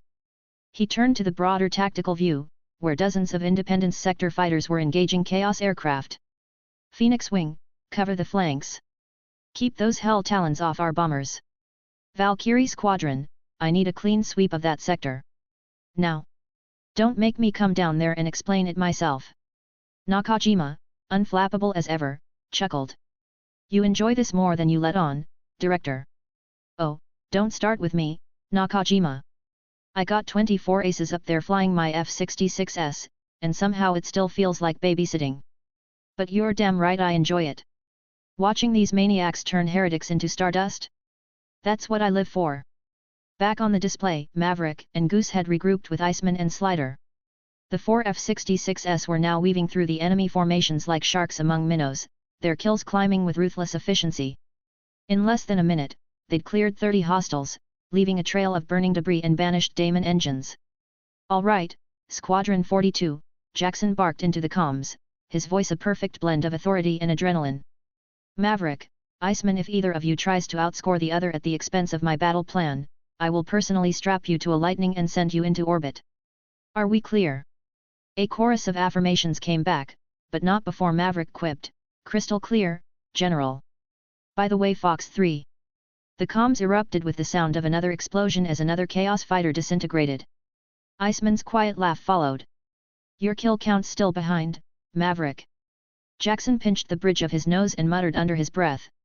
I swear, these guys are gonna give me a damn ulcer. Nakajima laughed outright. You wouldn't trade them for anyone.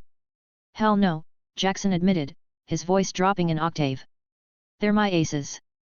And if the galaxy's got a problem with that, well, the F-66S will clear it up. His appreciation of the aerial display was interrupted by movement on another monitor. 4 of the Death Guard's mining vehicles had somehow slipped through the bombardment. They were already boring into the valley wall, their corrupted drills making surprisingly quick progress through the rock. Well, shit, Jackson said, reaching for his command vox. He had to warn the ground forces. The channel crackled to life as he connected with John Ezra, director of the Secret Service. John, we missed 4 miners, he reported, his tone professional despite his annoyance at the oversight. Expect some Death Guard company in the western walls. Ezra's response came back immediately, touched with his characteristic dry humor. Getting rusty up there in your flying fortress, Sam? Need me to requisition some targeting solutions from the basic training programs? Man, shut your ass up, Jackson shot back, though there was no heat in his words. I just woke up. Besides, their air force is leaving a lot to be desired. making me nostalgic for an actual challenge. Ezra's chuckle came through the vox. Copy that. Moving out. The channel closed with a click. Under the smoldering skies of Vigil Arus, amidst the jagged embrace of the valley's rocky mountain walls, Director John Ezra of the Liberty Eagle's Secret Service prepared to hold the line against the encroaching tide of corruption. The valley's rugged terrain was both a natural fortress and a suffocating cage, every crevice whispering with the dark promise of war. High above, golden light fractured the heavens, the energies of the Emperor and Magnus intertwined in a ritual that could reshape the destiny of the Thousand Suns if the defenders could buy enough time. John's enhanced senses merged seamlessly with his neural interface, granting him a battlefield awareness beyond human comprehension. Through it, he felt the tremors in the mountain's vibrations that spoke of approaching enemies burrowing through the ancient stone. The Death Guard were coming, their daemon-infused tunneling machines violating the earth with unholy purpose. Beneath their advance, the bedrock of reality itself warped and twisted, the corruption of Nurgle spreading like a cancer. Echo pattern confirmed, John's augmented voice carried to every corner of the defensive line. Signatures at 300 meters depth and closing. Massacre protocol authorized. At once, the defenders sprang into action. Mastodon super heavy transports locked into firing positions, their melta-weaponry glowing ominously in the dim light. Liberty Guard infantry, clad in exo-armor that gleamed with the Independence sector's technological mastery, moved with mechanical precision. Each soldier, every weapon emplacement, and every piece of equipment was a thread in the intricate tapestry of destruction woven under John's command. The tactical network surged with data, connecting every unit into a single, coordinated machine of war. This was the hallmark of the Liberty Eagles, an army not just of individuals, but of perfect integration for maximum application of overwhelming firepower. John felt their readiness as if it were his own, a collective purpose pulsing through every neural link. Failure was not an option. In the festering darkness of the tunnels, Callous Typhon, herald of Nurgle, felt something he had not known in 10 millennia: doubt. Not in his god, never that, but in the very nature of reality around him. The binary walls that hemmed in their advance burned with a light that was wrong, that spoke of order and sterility and the death of beautiful decay. His massive Terminator armor, swollen with the gifts of his patron, leaked pestilence with every movement. But where that holy corruption should have spread, should have taken root in metal and stone alike, it simply vanished. The walls remained pristine, mockingly clean despite thousands of years of technological development devoted to the art of decay. Forward, he commanded, his voice thick with phlegm and purpose. The Grandfather's blessing cannot be denied forever. We are his chosen. The Death Guard responded with the inexorable advance that had broken worlds. Even as the first miners breached the surface and died in storms of phosphex and disintegration fire, more followed. Bodies piled up, flesh rendered to ash, but still they came. This was their strength, not speed or skill, but the simple inability to be stopped. Typhon watched through 1,000 eyes, through the shared consciousness of flies and maggots and things that had no names in human tongues. He saw the Liberty Eagle's defenses, recognized the technological sophistication that surpassed even the heights of the Great Crusade. But technology could be corrupted. Machine spirits could be infected. Everything, in time, would rot. Yet as Typhon reached out with powers that had toppled titans, seeking to call down Nurgle's blessing, a searing agony lanced through his consciousness. It was unlike anything he had endured in 10,000 years, a pain that was pure, clean, and unrelenting. Aagh! Typhon bellowed, his guttural roar reverberating through the festering tunnels. His massive form staggered, the pestilence clinging to his Terminator armor momentarily dimmed as if recoiling from the same agony that racked its master. The binary walls thrummed in response, their glow intensifying with an almost sentient defiance. Typhon's corrupted vision blurred, and for a fleeting moment, he saw something that struck terror into the depths of his rotted soul, patterns of mathematics so perfect they denied the very possibility of entropy. They burned into his mind like holy fire, their precision a blasphemy against the blessed chaos he served. This was no mere technology. It was a weapon forged from the fundamental truths of the universe itself, a denial of decay and corruption so absolute that even Nurgle's gifts faltered before it. For the first time in centuries, Typhon felt the chill of uncertainty creep into his being. John watched the battle unfold through multiple layers of reality. Physical sensors showed the Death Guard's advance in thermal signatures and mass displacement. Technoseer auguries revealed the corrupt warp energies trying to seep through their defenses. And his own enhanced senses, products of the Independence sector's mastery of transhuman development, told him the story of each explosion, each death, each small victory in their desperate holding action. Adjust firing solutions, he commanded, watching as another wave of Nurgle's forces died under concentrated fire. Pattern Omega 7. They're learning our rhythms. The Liberty Eagles responded instantly, their fire patterns shifting to create new killing grounds. This was the art of defense, not just overwhelming firepower, but the ability to adapt, to think ahead of your opponent.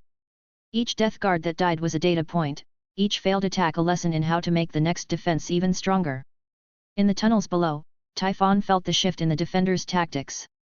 10,000 years of warfare had taught him to read battles like others read books, and what he read here was troubling. The Liberty Eagles fought with a precision that spoke of both technological superiority and tactical brilliance. Each position supported the others, each weapon system covered potential weaknesses. More troubling still was the way his powers remained suppressed. The binary walls were more than mere technology, they were a form of mathematics turned into weapon, equation engines that calculated plague out of existence. Typhon had never seen their like, not even in the greatest works of the Emperor's age. Both commanders felt the pressure of time, though in vastly different ways.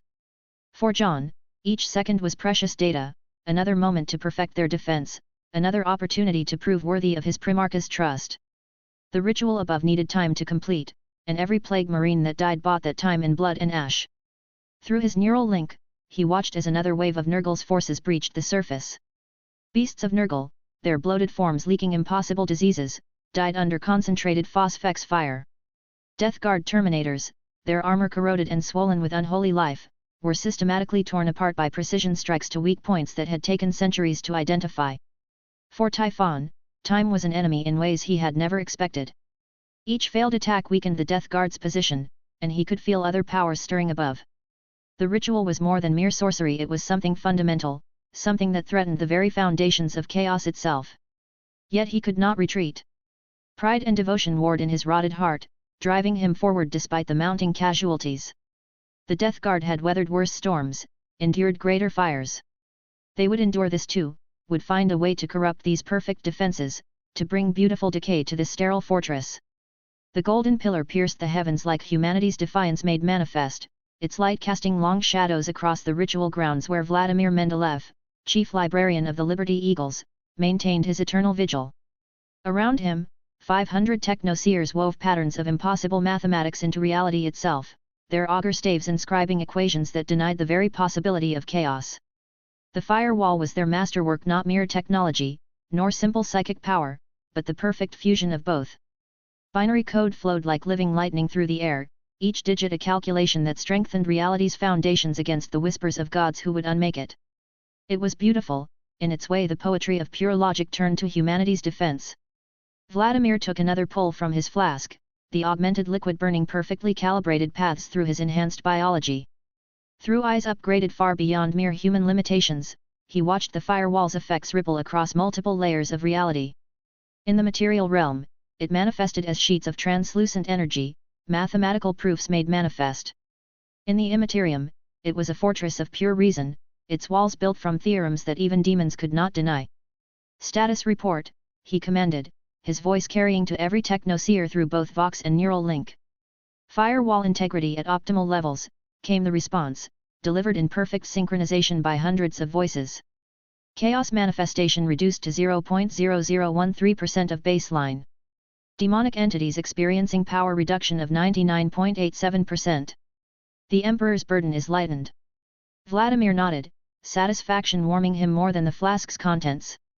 This was their true purpose, not just to fight chaos, but to deny it the very possibility of victory. While the firewall stood, the whispers of the dark gods fell on deaf ears, their promises finding no purchase in minds protected by walls of pure reason. Firewall integrity at 98.7%, Koshé, his artificial intelligence companion, responded instantly. Minor fluctuations in sectors 17 through 23, compensating through auxiliary power routing. Warning, significant warp disturbance detected approaching ritual site perimeter. Vladimir nodded, taking another drink. He'd felt them coming long before the sensors picked them up, the distinctive taste of corrupted knowledge, of wisdom turned to ash in pursuit of power. The Thousand Suns were coming, and they'd brought one of their greatest champions. The technoseers moved with practiced precision, spreading out in formations calculated to maximize both their defensive capabilities and their connection to the binary firewall. Each carried an augur staff, artifacts that were equal parts weapon and scientific instrument, capable of channeling both psychic energy and mathematical certainties. Vladimir watched them deploy through multiple layers of perception. Their physical positions formed perfect geometric patterns, while their psychic presences wove together into a lattice of protective energy. But most importantly, their combined computational power fed directly into the binary firewall, strengthening its rejection of chaos through pure mathematical proof. He took a deep, slow breath, the scent of the cold steel around him mixing with the taste of vodka in his mouth. "Koschei, initiate Combat Protocol 7, Vladimir commanded, his voice gruff and steady, like a hammer hitting an anvil. His augmented mind already running through probability calculations. "And pull everything we have on our incoming guests." The AI complied instantly, flooding Vladimir's consciousness with data. Combat records, psychological profiles, tactical analyses, everything the Independence sector's vast intelligence networks had gathered on the Thousand Suns from the future. But one file in particular caught his attention: Iskandar Khan, the King Breaker, Abaddon's knife, the one who made Magnus kneel, wielder of an axe, a power axe decorated with a golden wolf's head and runes telling the saga of Yarick born of fire called Cern. Vladimir took another drink, the burn of alcohol comforting in its simplicity. He leaned back, his gaze narrowing as he scanned the file. "Intriguish," he murmured, his accent thick as iron, tinged with the cold determination of a man who had weathered 1,000 battles. "They send their best, day? Good. Let them come. Let us teach them why coming to our time is a bad idea, yes." Reality tore open with a sound like screaming mathematics. The Thousand Suns emerged from the warp in a display of sorcerous might that would have broken lesser minds to witness. 10 warriors in Baroque power armor, their forms twisted by mutations both subtle and gross, led by a figure whose very presence seemed to distort the fabric of space-time. They attacked without hesitation or warning, unleashing a barrage of psychic power that would have leveled mountains. Warp lightning crackled across the sky, while waves of mutating energy sought to corrupt everything they touched. Each spell was a lethal sorcerous art, crafted by minds that had spent millennia perfecting their craft. The technoseers responded with mechanical precision. Their augur staves came alive with streams of living binary code, each digit a rejection of chaos's impossible mathematics. Support drones materialized from quantum storage, their fields interlocking to create barriers of pure probability. Where sorcery met science, reality itself seemed uncertain which should prevail. Spells that could reshape continents were reduced to harmless light shows by equations that proved they could not exist. Attempts to summon demons failed as the binary firewall calculated them out of possibility.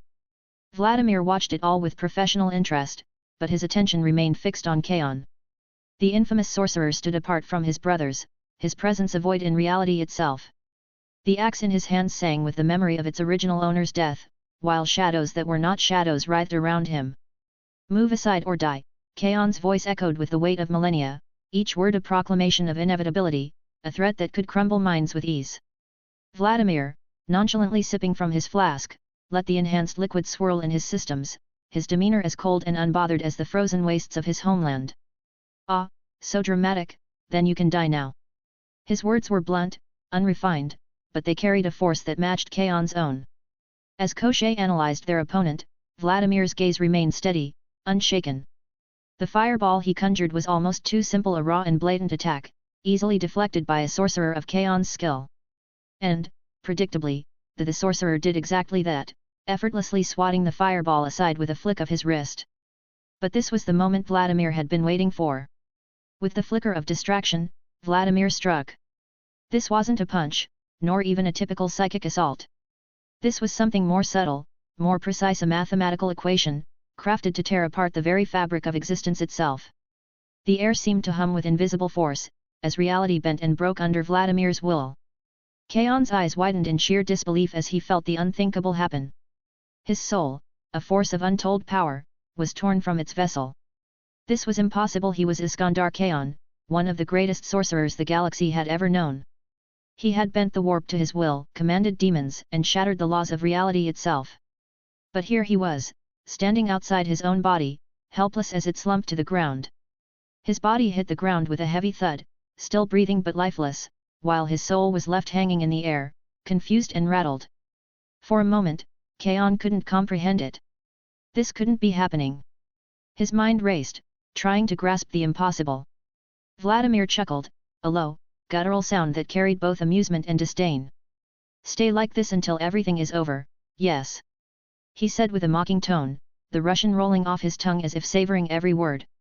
Kaon's mind snapped into focus, briefly analyzing the rune-covered firewall now surrounding his body.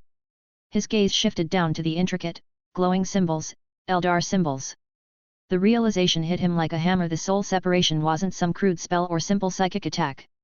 It was far more sophisticated. This was a work of sealing runes, carefully crafted to bind the two halves of his existence apart. Only the most skilled of psychers could pull off something like this, not to mention one must be an adept in Eldar to use their runes, and Vladimir was no ordinary foe. Kaon's heart, if he still had one, burned with fury.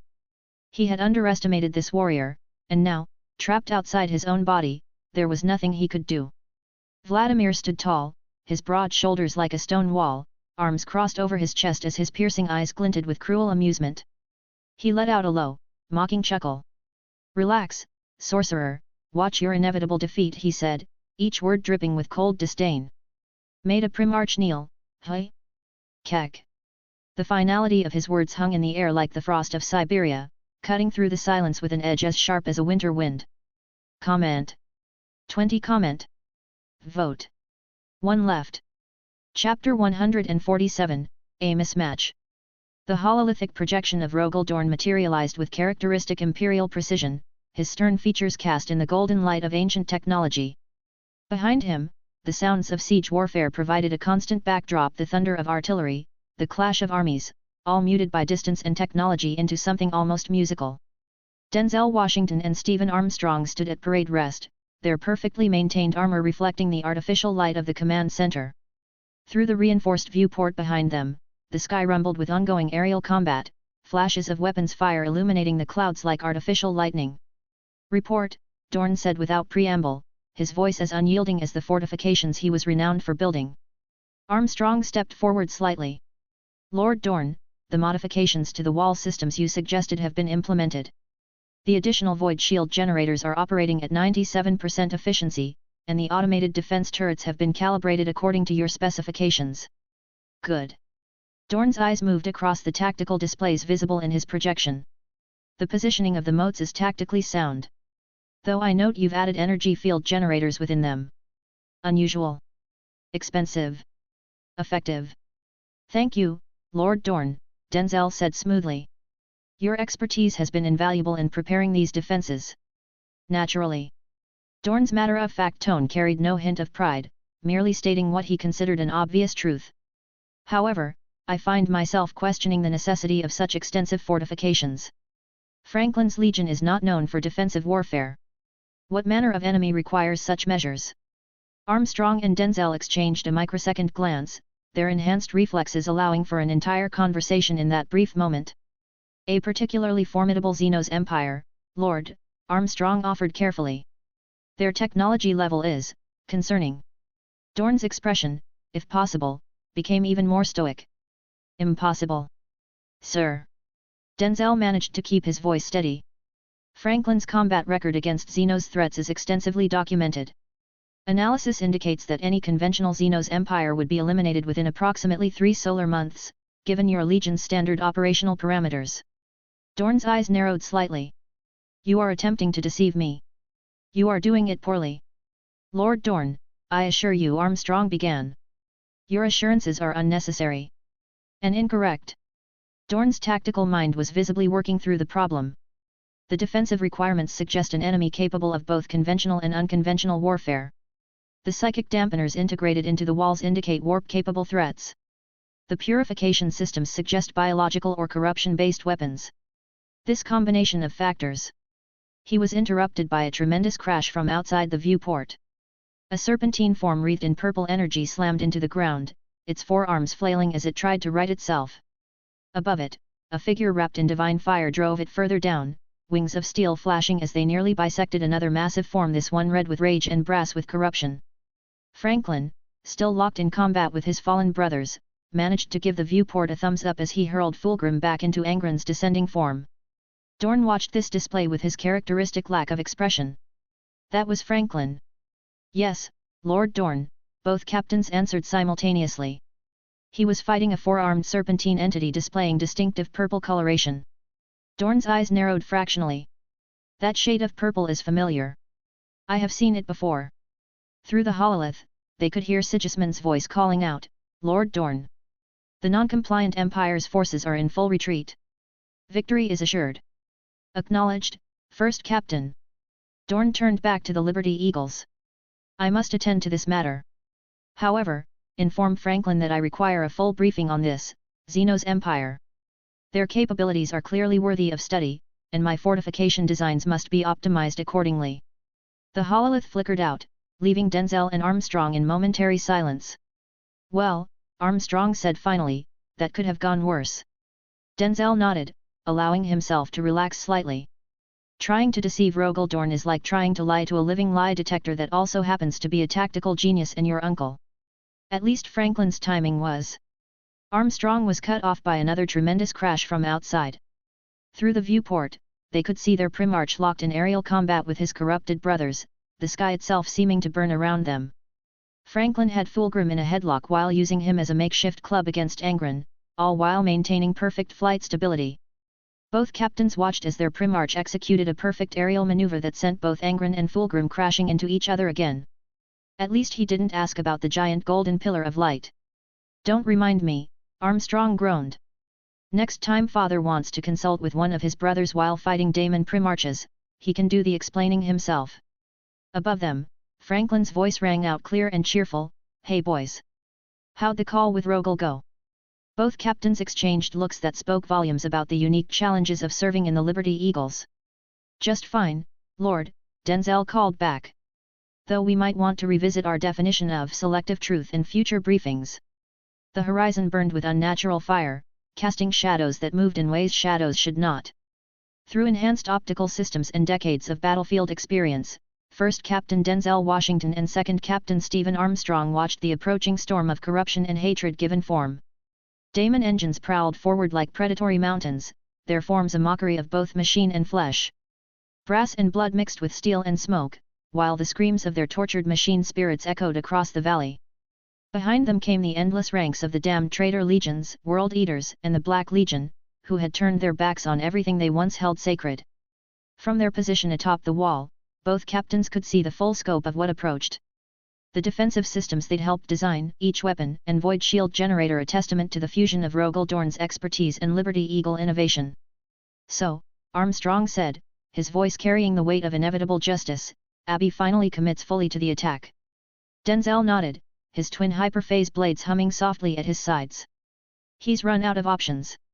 The ritual continues above, and his forces are being systematically destroyed on every other front. This is his last chance to change the course of destiny itself.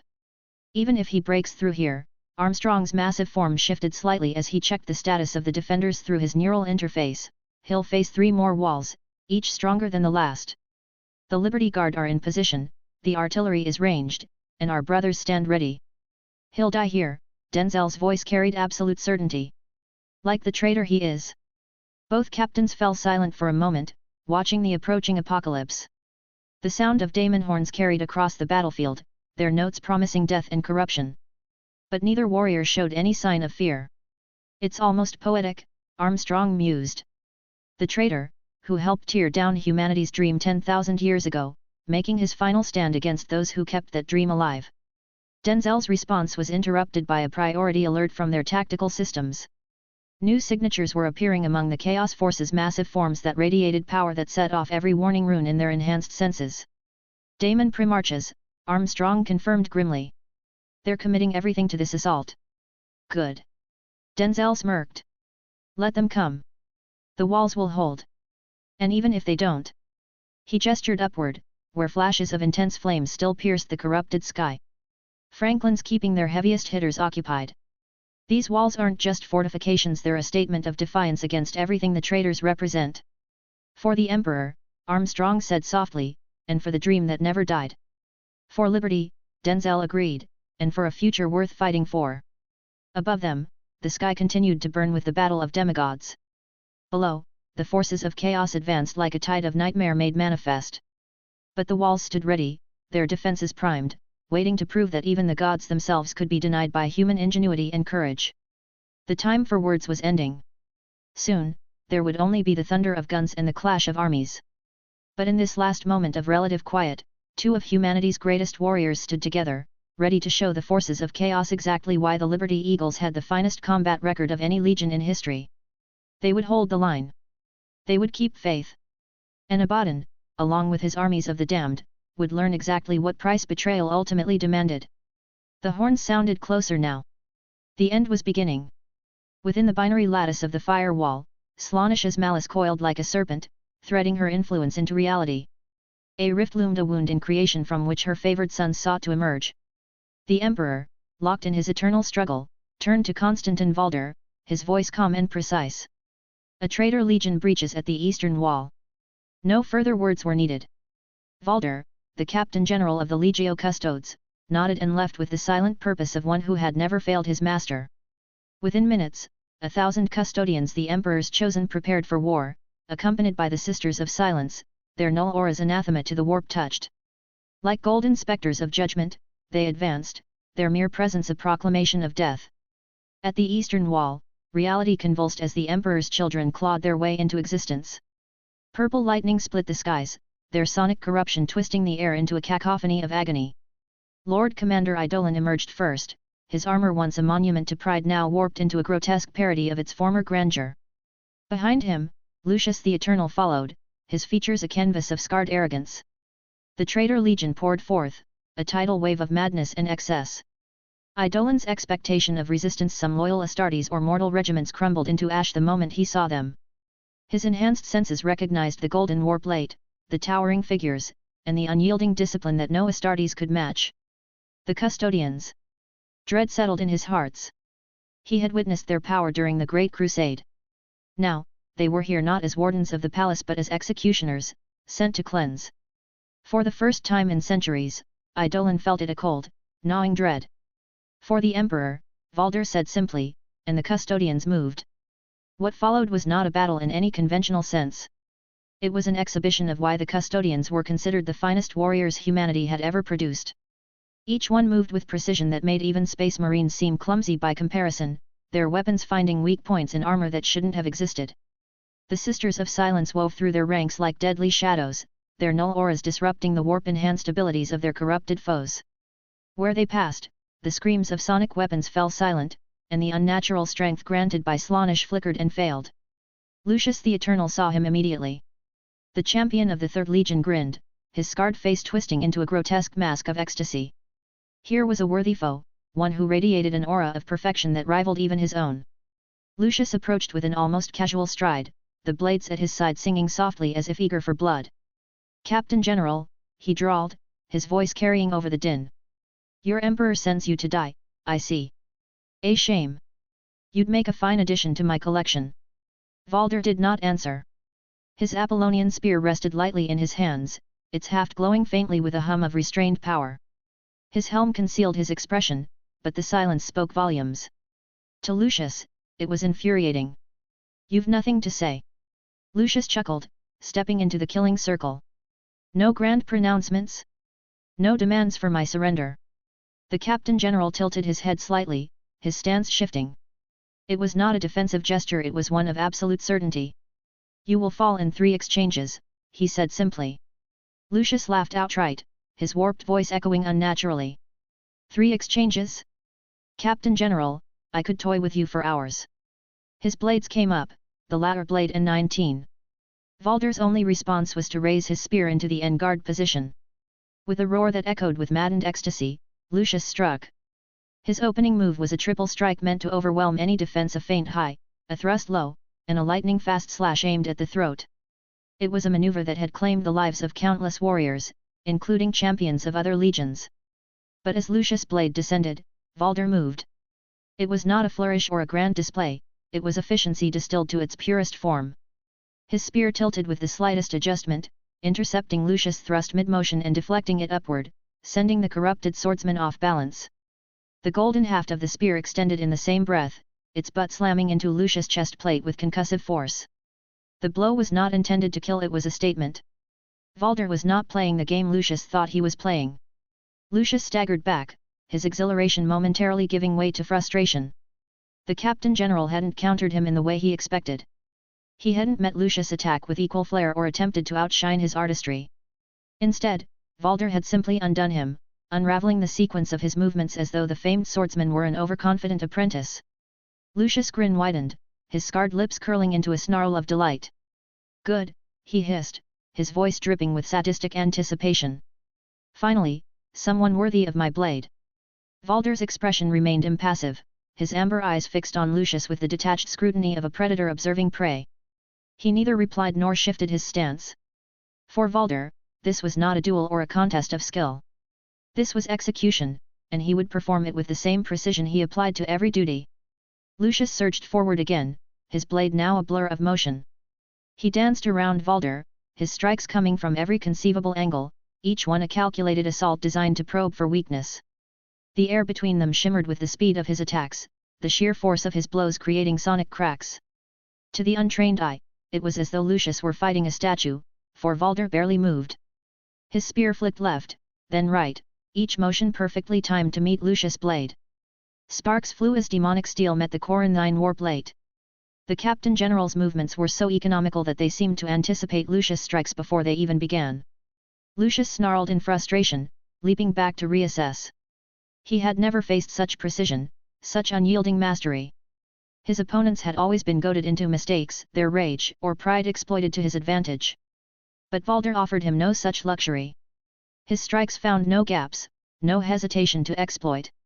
If Valder was perturbed, he gave no sign. He stood as he always had, calm, poised, and entirely unshaken. The third exchange began with Lucius abandoning finesse for raw, unbridled aggression. He charged, his blade sweeping in a wide arc intended to shear through Valder's spear and cleave the Captain General in two. But Valder stepped inside the arc with inhuman speed, his spear pivoting in a precise rotation that deflected the blade just enough to alter its trajectory. The demonic weapon screamed as it bit into the air inches from the Corinthian war plate. Lucius stumbled, momentarily off balance, and Valder struck. "No," Lucius rasped, his voice a broken whisper. "Slaanesh, help me! Save me!" His hands gripped at the spear once more, but the cold of Valder's gaze froze him where he knelt, his breath shallow and panicked. "Please!"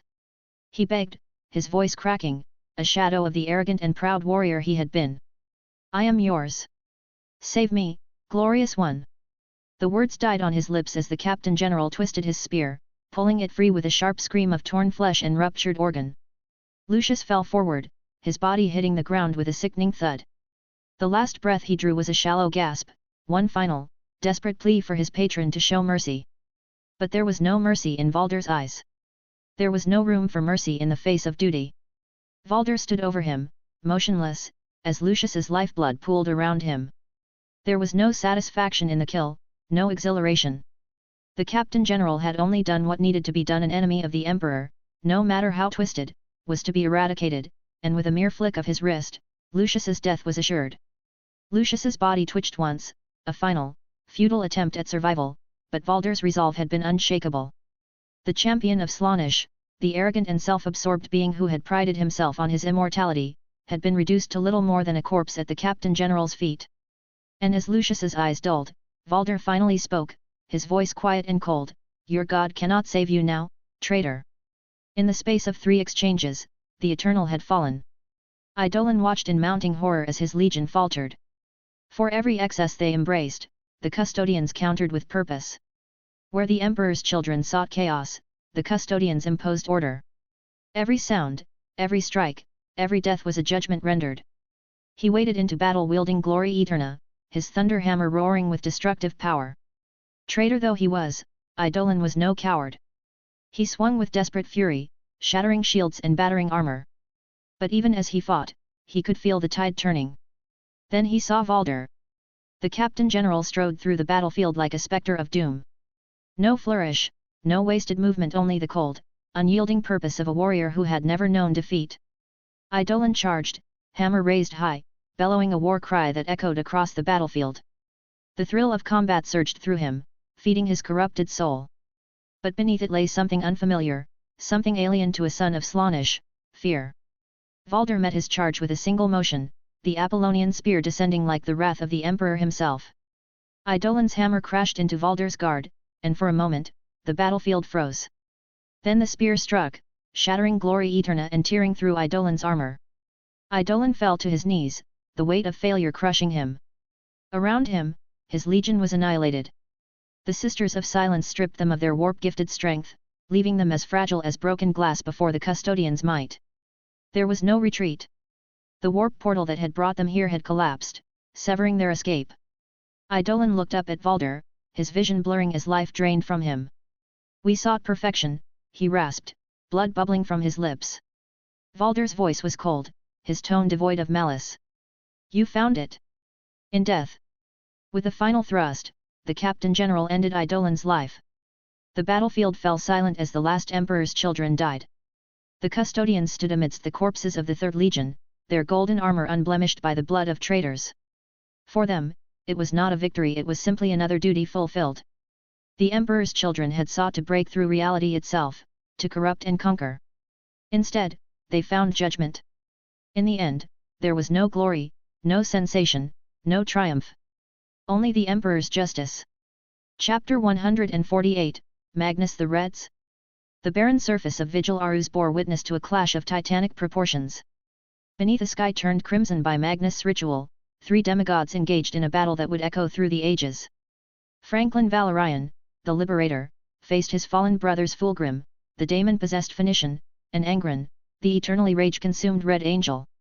The battlefield vibrated with the psychic resonance of the Emperor holding back the Chaos Gods in the distance.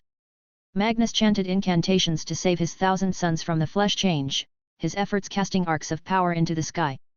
But here, on Vigilaris's broken plains, Franklin fought his own war. "Try harder, Fulgrim." Franklin's voice carried above the din of battle as he parried a flurry of slashes from the serpentine Primarch. Anaris burned with divine hatred as it met each of Fulgrim's lethal graceful strikes. "For someone obsessed with perfection, you're really dropping the ball today. Did you skip arm day or something?" Fulgrim hissed, his once glorious visage now a mask of fury, corrupted by the influence of Slaanesh. "You dare mock me, you insipid mongrel!" His forearms lashed out, each wielding a blade forged in the crucible of damnation. "Yeah, I dare," Franklin replied with a smirk, sidestepping another lightning-fast strike. "It's sort of my thing." "What's yours? Losing your temper? No wonder you're everyone's least favorite." Behind Franklin, the ground quaked with the furious charge of Angren. The Red Angel's chain axe screamed with murderous glee, sparks flying as its teeth made trails across the ground. Franklin heard him coming without looking, his combat instincts processing every threat simultaneously. Fulgrim, sensing Angren's approach, smirked. "Angren, crush this insolent fool beneath your heel." But coordination was never Angren's strong suit. With a bellow of rage, he ignored Fulgrim's elegant strategy and barreled toward Franklin like a living battering ram. Franklin acted instantly. Pivoting on his heel, he caught Fulgrim's blades in a dazzling series of parries before locking them with Anaris. In the same motion, he reached out and grabbed Fulgrim's serpentine tail. "What are you doing, you cretin?" Fulgrim began, only to have his words cut off as Franklin hurled him with a mighty heave straight into the oncoming Angren. The collision was apocalyptic. Fulgrim's elongated body wrapped around Angren like a constricting python as the two were sent sprawling through a jagged crystal formation. The impact shattered the structure, sending shards of crystal flying across the battlefield like razor-edged hail. As the dust settled, Angren roared in frustration, his chain axes lost in the debris. Fulgrim snarled in a mix of languages Eldar, demonic, and unfiltered profanity as he attempted to untangle his serpentine body from Angren's armored form. "You absolute imbecile!" Fulgrim screeched, his voice oscillating between a silken tenor and a guttural growl. "Watch where you're charging, you brainless brute!" Angren responded with a furious swing of his remaining arm, smacking Fulgrim across his already battered face. "Shut up, you perfumed worm!" he bellowed. "I was killing him before you got in the way." Fulgrim hissed, glaring at his brother while trying to wrench free from their entangled forms. "Killing him? You couldn't kill a drunken Grox, you red-faced simpleton." Franklin watched the exchange with a bemused expression, casually resting Anaris on his shoulder. "Wow! Family reunions with you two must be a real hoot. Do you always play nice, or is this just a special occasion?" Both Daemon Primarches turned their attention back to Franklin, their rage momentarily redirected. Fulgrim's once golden armor was now tarnished with burns and crystalline shards embedded in his flesh. Angren, his butcher's nails sparking wildly, loomed like a mountain of seething hatred. The ritual circle faded, its crimson glow dispersing like smoke in the wind. Magnus stood amidst the stillness, his eye surveying the thousand suns. Their forms were stable, their flesh no longer betraying them. For the first time since their creation, his sons were whole. Magnus flexed his hand, feeling the lingering psychic energies. Right then, he muttered to himself, crisis averted. Now for the existential dread.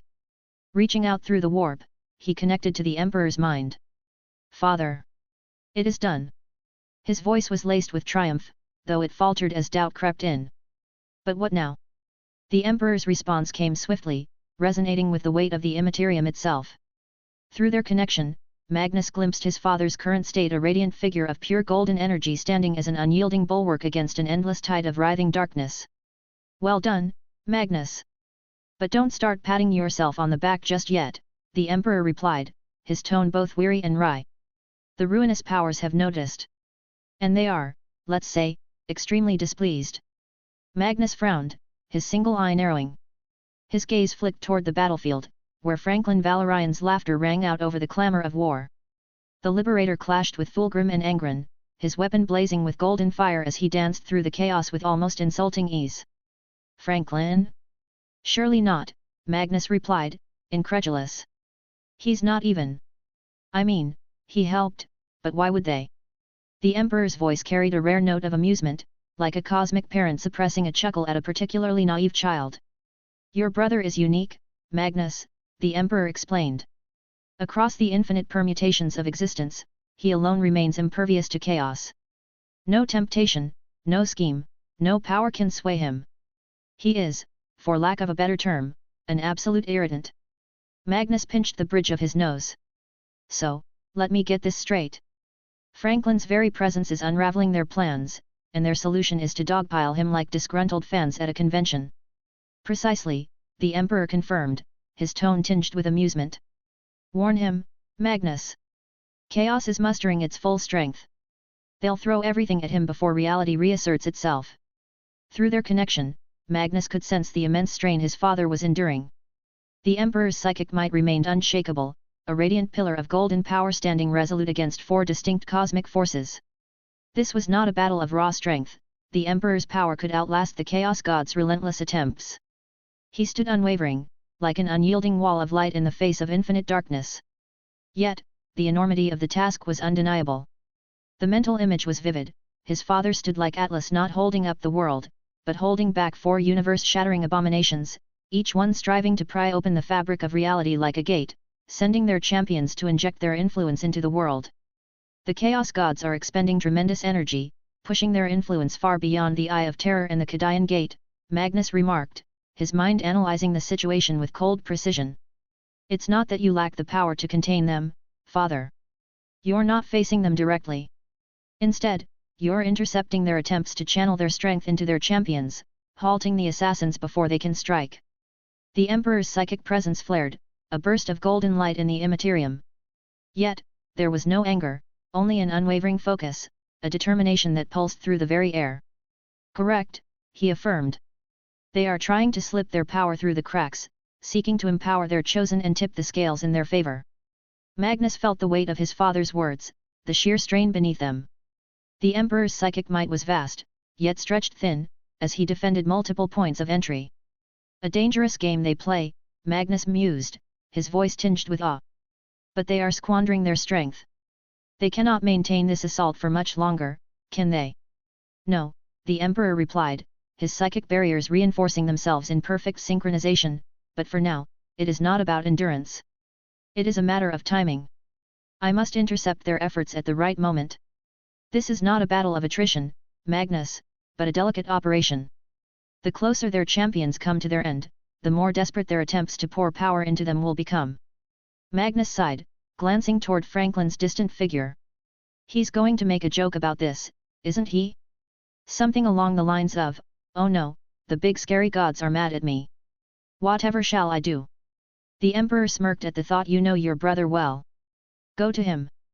Quickly. Fine, Magnus relented. But if he starts laughing mid-battle, I'm blaming you for enabling him. Magnus turned to his legion. Ozak! He called, his voice echoing like thunder. Lead the 1,000 suns into the fray. Show the galaxy what it means to stand as one. Ahriman saluted sharply. By your will, father. He replied, rallying the warriors. 1,000 suns, to battle. As his legion advanced, Magnus spread his psychic wings, preparing to take flight. He paused briefly, sending one last thought to the Emperor. Father, thank you. For everything. The Emperor's response was warm, yet resolute. Thank your brother, too. He is the linchpin of this victory. Now go, Magnus. The storm approaches. Magnus took to the skies, his single eye locked on the battlefield where Franklin continued to duel two Daemon Primarches. The Liberator's voice carried through the air. Well, Angren, Franklin said with a wink, I always heard you were a bit one-sided in your approach, but I didn't think you'd take it that literally. He chuckled, the sound booming, echoing across the battlefield. Angren's eyes flared with rage, but Franklin just shrugged, unfazed. Come on, he added with a casual flick of his wrist. If you're looking for a hand, just ask. I'm sure someone around here can spare one, though you might have to settle for a right one instead, and Fulgrim, that sword's compensating for something, isn't it? Magnus groaned aloud as he flew. Chaos is about to throw the entire warp at him, and he's heckling them like a court jester. This timeline is going to give me an ulcer. The crimson sky above darkened, the warp's pressure growing. Magnus increased his speed, muttering to himself as he neared the battle. At least Franklin's ridiculous antics make him easy to find. The skies of Vigil Arus trembled as Franklin in his transcendent warp god form, wielded Fulgrim's serpentine body like an improvised weapon against Angren. The impact sent both Daemon Primarches sprawling, but Franklin's enhanced senses detected another threat, a miasma of decay and pestilence approaching from behind. Without hesitation, Franklin dropped from his position, his steel wings flaring as he spiraled around his would-be ambusher. The stench hit him first, a nauseating wave of rot and corruption that would have felled a lesser being. Mortarion, the Death Lord, stood before him, transformed by Nurgle's blessings into a towering monstrosity of decay and resilience. By the throne, Franklin quipped, his avian skull helm casting divine flames into the corrupted air, do all Nurgle's chosen smell this bad, or are you just trying extra hard to impress me? Mortarion's response came through a vox grill corroded by centuries of toxic exposure. You will die and embrace grandfather's gifts, brother. All things rot. All things decay. The Death Lord's presence alone caused the ground beneath him to blacken and wither. But where Mortarion's aura of decay spread outward, Franklin's own divine radiance blazed like a newborn sun. Where the two auras met, Franklin's flames of purity burned away the corruption, causing Mortarion to take an involuntary step backward. The sight of his brother's pestilent powers being countered so easily caused the first flicker of uncertainty in Mortarion's toxic green eyes. Funny thing about decay, Franklin responded, an Eris blazing in his grip, it tends to burn away pretty quick under the right circumstances. Before he could press his advantage, Franklin's combat instincts screamed a warning. The space around him began to fold and twist, reality itself attempting to crush him in its distorted grip. Lesser beings would have been trapped, crushed into nothing by the spatial manipulation. Franklin wasn't a lesser being. With nonchalant poise he clenched his right fist and struck the folding space itself. The impact created a sound like reality screaming, as cracks appeared in the very air. A massive shockwave of counterforce exploded outward, racing toward its source, another corrupted brother, the Daemon Primarch version of Magnus the Red. This Magnus was a far cry from the noble being who even now raced to warn his brother of coming danger. Twisted by Tsiancha's influence, the Daemon version of Magnus floated above the battlefield, his single eye blazing with warp fire, his crimson form wreathed in impossible geometries. Franklin's laughter echoed across the battlefield as he took in the tableau before him. Angren and Fulgrim were extracting themselves from their tangled collision, Mortarion stood wreathed in his failing miasma of decay, and Daemon Magnus hovered with arrays of sorcerous energy already forming around him. Well, Franklin called out, his voice carrying both amusement and deadly intent, looks like we've got the whole color spectrum of corruption here. Red for Kern, he nodded to Angren, who answered with an incoherent roar of rage. Purple for Slaanesh, Fulgrim hissed in response, his serpentine form coiling in preparation to strike. Green for Nurgle, Mortarion's only response was a wet, choking sound, and blue for Tsianch. The Daemon Magnus' eye narrowed at being so casually categorized. Franklin's steel wings spread wide, their edges gleaming with the same divine fire that wreathed his avian skull helm. Did your patrons tell you what happened to their last batch of champions? No. His voice took on a mock sympathetic tone. That's awkward. You'd think they'd want you to learn from their predecessors' mistakes. The 4 daemon Primarches moved to surround him, each radiating their patron's corrupt power. Angren's rage manifested as visible waves of blood-red energy, Fulgrim's presence distorted reality with impossible pleasures and pains, Mortarian's decay sought to corrupt everything it touched, and Magnus' sorceries twisted the very fabric of space-time. Franklin stood in their midst, Anaris held casually at his side, his divine form a beacon of defiance against their corruption. Anaris pulsed with Cain's power, eager to taste daemon flesh once more. 4 against 1, Franklin mused aloud, his tone suggesting he was discussing whether rather than facing 4 of the most powerful beings in existence. Hardly seems fair. He paused for dramatic effect. For you, I mean. Maybe you should call for backup. Angren snarled he will not charge first this time. Fulgrim's blades whispered through the air from multiple angles while Mortarian's scythe carved a path of decay through reality itself. Above, Daemon Magnus began weaving a spell that would have unmade a lesser being. Franklin's response was to laugh, a sound of pure, genuine amusement that seemed to physically pain his corrupted brothers.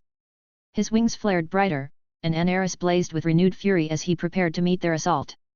The crimson sky of Vigil Arus seemed to darken further as Magnus the Red materialized beside his brother Franklin, whose avian skullhelm still blazed with divine fire. The Crimson King's singular eye immediately locked onto his corrupted counterpart, and the rage that filled him was almost palpable in the air. Franklin, still maintaining his combat stance against the 4 daemon Primarches, glanced at his brother. Magnus! What brings you to this lovely party? How did the ritual go? Don't tell me you're just here for the ambience. Magnus couldn't tear his gaze from his fallen self. The daemon version of him floated there, wrapped in impossible geometries and emanating raw Tsiantian power. Every twist of corrupt sorcery around his counterpart's form was like a personal insult, a mockery of everything Magnus had believed about himself. The ritual is complete, Magnus said, his voice tight with controlled anger. Father sent me to warn you. He said they would try to kill you with everything they have, but... He gestured at the assembled daemon Primarches. It seems they're already here. Franklin's response was a laugh that echoed across the battlefield, causing Fulgrim to hiss in annoyance and Angren to growl deeper. Oh no, Franklin's voice dripped with theatrical fear, the big scary gods are mad at me. Whatever shall I do? He placed a hand against his helm in an exaggerated gesture of distress. Magnus sighed, shaking his head. I knew you'd say something like that. Despite the gravity of the situation, a slight smile tugged at his lips. This was exactly the kind of response he'd expected from his irrepressible brother. Looking at the assembled threats, Magnus made a tactical decision. Franklin, I'll take my other self out of the equation. You deal with the other 3. Franklin turned his burning gaze toward Magnus, the flames of his divine form casting dancing shadows across the battlefield. Sure thing, brother. Just try not to get too caught up in self-reflection. Though I have to say, he gestured toward Daemon Magnus, your evil twin really needs fashion advice. The whole feathery wings with eyes look is so last millennium. Before Magnus could respond, his daemon counterpart's voice boomed across the battlefield, a sound that contained both his original voice and the echoes of countless whispers. You think you can stand against me? Daemon Magnus sneered, his single eye blazing with warp fire. I have had 10,000 years to perfect my craft. 10,000 years to learn the deepest secrets of the warp. What hope do you have, you who are but a child in comparison? Magnus straightened to his full height, his own psychic power flaring around him like a crimson aurora. Oh yeah. His voice carried both challenge and determination. We'll see about that. At least I still have enough sense not to accessorize with daemon parts. The daemon version of himself seemed taken aback by the casual dismissal. You dare mock what I have become? I am power incarnate. I have transcended the limitations of mortality. Transcended right into bad fashion choices, apparently, Magnus retorted, channeling a bit of his brother's wit. Tell me, did Tsiantia's gift package come with those extra eyes, or did you have to apply for them separately? Franklin's laughter rang out again. Oh, I am loving this. It's like watching the universe's most violent family therapy session. He raised Anaris, the sword blazing with divine fire. Should we give them some privacy? I'm sure they have a lot to talk about. Magnus nodded, his psychic power continuing to build. Try not to have too much fun with the others. And Franklin? He paused, looking at his brother. Thank you. For helping me save my sons. Anytime, brother, Franklin replied, his tone momentarily serious before returning to its usual levity. Now if you'll excuse me, I need to teach these three the importance of proper personal hygiene, anger management, and not being murderous snakes. As the two brothers prepared to engage their respective opponents, Daemon Magnus began weaving impossible geometries in the air, his corrupted power reaching out to challenge his loyal self. The original Magnus met the power with his own, creating a psychic display that rivaled the Emperor's own battles. Let's see what 10,000 years of bad life choices has taught you, Magnus called out to his daemon self, his power forming intricate patterns that countered his counterpart's corrupted sorcery. I'm particularly interested in learning what not to do. The battlefield split into two distinct conflicts: Magnus versus his fallen self in a duel of supreme sorceress might, and Franklin facing down three daemon primarches with his characteristic mix of deadly skill and irreverent humor. The fate of Vigil Arus, and perhaps much more, hung in the balance. But as the battles commenced in earnest, one thing became clear: the bonds between loyal brothers, forged in trust and strengthened by sacrifice, stood in stark contrast to the corrupted mockeries that chaos had created. And in that difference lay their greatest strength. Chapter 149, Humanity's Greatest Ability. The sky above Vigil Arus began to clear, the unnatural crimson hue giving way to something approaching normalcy. Yet in this theatre of war, nothing was truly normal. High above the scarred landscape, Franklin Valorian engaged in an aerial ballet of violence with three of his corrupted brothers. Fulgrim struck first, his serpentine form allowing him impossible angles of attack. 4 daemon-forged blades whistled through the air, each seeking to claim a piece of Franklin's flesh. But the Primarch of Liberty had long since transcended mere conventional combat. His steel wings, extensions of his divine form, moved with impossible precision, each feather blade catching one of Fulgrim's swords in a shower of sparks. 4 arms and you still can't land a hit. Franklin taunted, his avian skull helm burning bright. Maybe you should have asked for better coordination instead of extra limbs. While his wings handled Fulgrim's assault, Franklin focused his attention on Mortarion. His eyes narrowed behind his avian skull helm as memories not his own, but from a future that would never be flashed through his mind. In that timeline, Nurgle's corruption had been the key to his death at Horus's hands. The Death Lord found himself facing not just Franklin's usual combat prowess, but the full, unleashed skill of the Primarch of Liberty. Let's see how Rot fares against flames of freedom, Franklin quipped, an arrow blazing in his grip as he engaged Mortarion. Mortarion swung forward with silence, his massive scythe crackling with pestilent energy. Franklin met the attack with the halberd Anaris, the Anaris's divine energy burning away the corruption that tried to creep along its length. But instead of disengaging, Franklin did something unexpected. He locked his halberd with Mortarion's scythe and held fast. The Death Lord, true to his stubborn nature, refused to release his grip. It was exactly what Franklin had planned. From below, Angron's bellow of rage announced his charge. The Red Angel had launched himself skyward, chain axe whirling, ready to tear into his brother's exposed back. But Franklin had fought in 3 dimensions for centuries in the warp and reality, and ground combat was a completely different beast from aerial warfare. Still holding Mortarion's scythe in a blade lock which the Death Lord refused to release, Franklin used the momentum to his advantage. In the air, Franklin was in his element, and he demonstrated why he was considered the master of aerial combat. The Death Lord, still refusing to release his precious scythe, found himself being swung directly into Angron's path.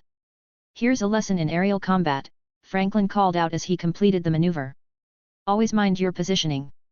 The impact between the 2 daemon primarches was catastrophic. Mortarion's pestilent armor met Angron's brass-clad form with a sound like a thunderclap. Both corrupted brothers plummeted toward the ground, a tangle of limbs, weapons, and curses in various demonic languages. But Franklin wasn't done. Even as he used Mortarion as an impromptu shield, his wings had never stopped their dance with Fulgrim's blades. Each parry had been precisely calculated, each movement exact. The Phoenician's perfect features contorted in rage as he realized what had happened. Dozens of burning cuts decorated his form where Franklin's steel feathers had slipped past his guard. You see, Fulgrim, Franklin called out, disengaging his wings from the blade lock with a flourish that opened several new cuts on the daemon Primarch's serpentine body. The problem with having 4 arms is that you start relying on quantity over quality. But up here. He gestured to the open sky around them. Quality wins every time. Fulgrim's response was a screech of rage that contained both pleasure and pain, his slonashy nature unable to fully separate the two sensations. The burning cuts from Franklin's wings refused to heal properly, each one marked by the same divine fire that wreathed Franklin's form. Angren, ever the berserker, recovered first. His remaining arm, enhanced by Kern's blessings, lashed out with devastating force. The blow connected, sending Franklin hurtling through the air. Mortarion, seeing an opportunity, moved to intercept his brother's trajectory. But Franklin had been playing this game far too long to fall for such obvious tactics.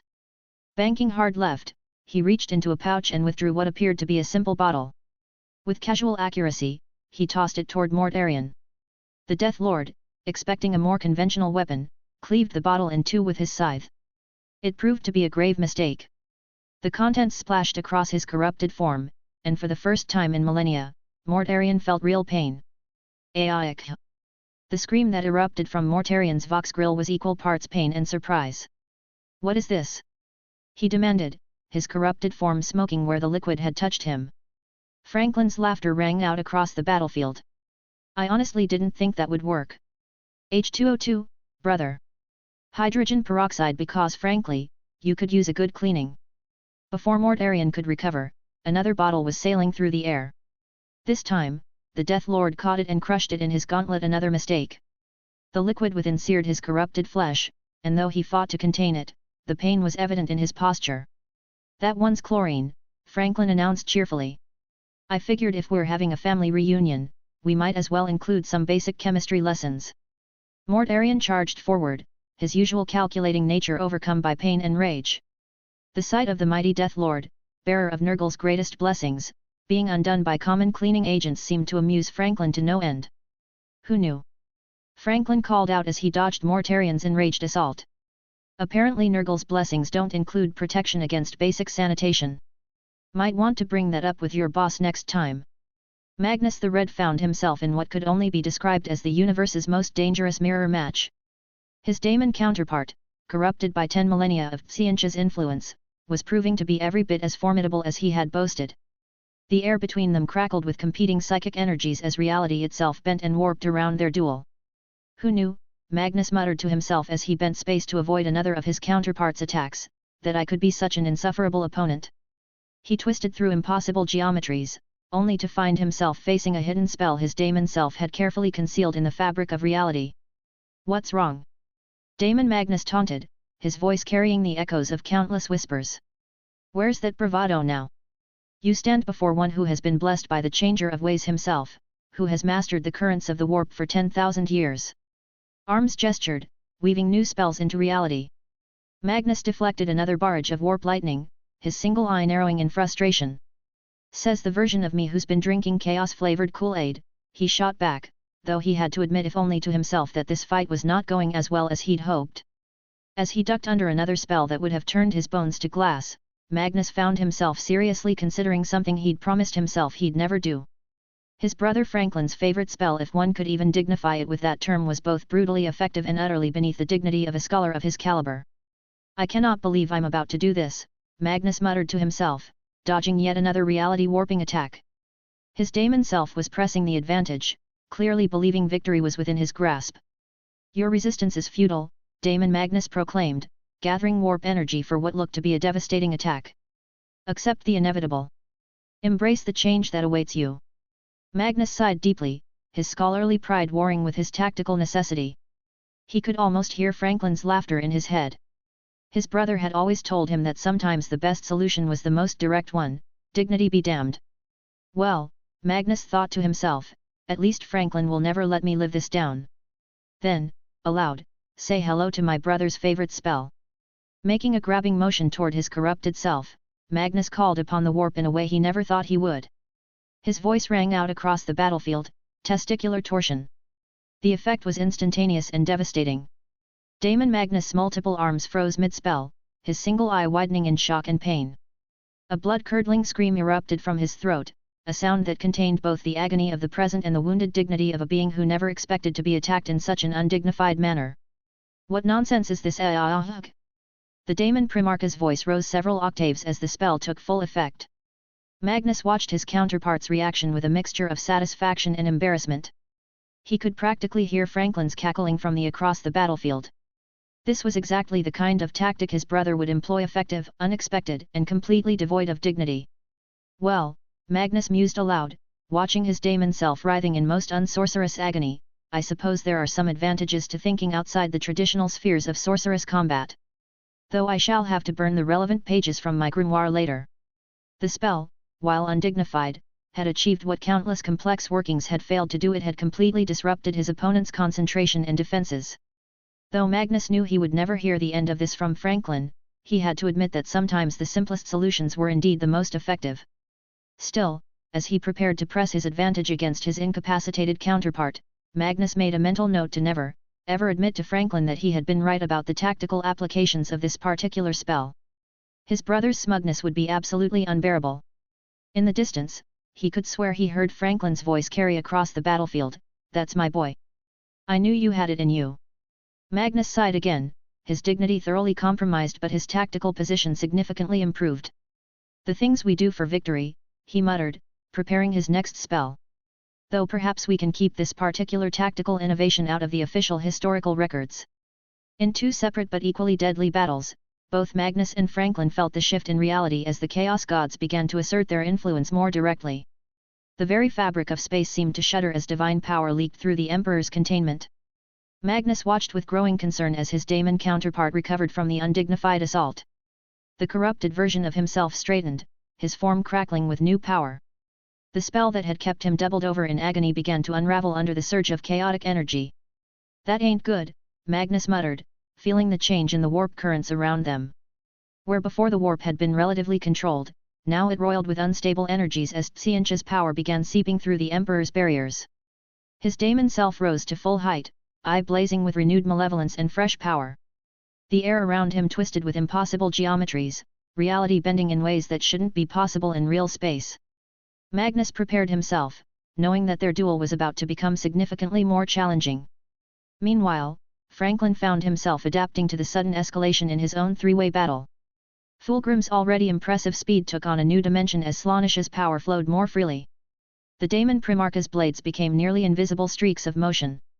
One strike came dangerously close to penetrating Franklin's defense. Only centuries of muscle memory and combat instinct allowed him to deflect the blade at the last possible moment. The near miss was telling the rules of engagement were changing. "Getting a little boost from your sugar mommy, brother," Franklin taunted, even as he kicked Fulgrim away with precise force. The daemon Primarch's serpentine form twisted impossibly as he recovered, already preparing for another assault. Banking right, Franklin barely avoided Angren's berserk charge. The Red Angel's movements had become even more ferocious, if that were possible. Kern's power made his already formidable strength truly terrifying. Franklin found himself locked in combat with Mortarion once again, Anaris in its halberd form caught in the Death Lord's grip. Despite the pain Franklin knew his opponent was feeling from gripping the molten hot handle of Anaris, Mortarion maintained his hold, Nurgle's fresh power allowing him to push through the agony. With characteristic adaptability, Franklin produced another bottle of chlorine, hurling it directly into Mortarion's face. The Death Lord's arm twitched involuntarily at the chemical assault, creating the opening Franklin needed. In a fluid motion, he transformed Anaris back into a sword, the metamorphosis slicing through Mortarion's gauntlet and the corrupted flesh beneath. Using the momentum of Mortarion's reflexive recoil, Franklin once again employed his favorite tactic, using one brother as a weapon against another. The Death Lord crashed into the charging Angren, though both recovered more quickly than before. "Well," Franklin observed, his divine flames burning brighter in response to the increasing chaotic energy, "looks like dear old Dad is having trouble keeping your gods on a leash." He could feel the change in the very air around them. The Chaos Gods were managing to slip more of their power past the Emperor's containment. The sky above Vigil Arus darkened once more, though differently than before. Where previously it had been touched by Magnus' ritual, now it roiled with the competing influences of 5 vastly powerful entities testing the bounds of their imprisonment. Franklin knew what this meant. The battle was escalating and nearing its end. The Emperor could only hold back so much of the Chaos Gods' power while they focused it so intensely on this single point in space and time. Their dedication to eliminating him had created a crack in reality's defenses. "Coming at me with everything you've got," Franklin called out to his corrupted brothers as they regrouped for another assault. "I'm flattered. Though you might want to consider anger management classes. This much attention can't be healthy for any of us."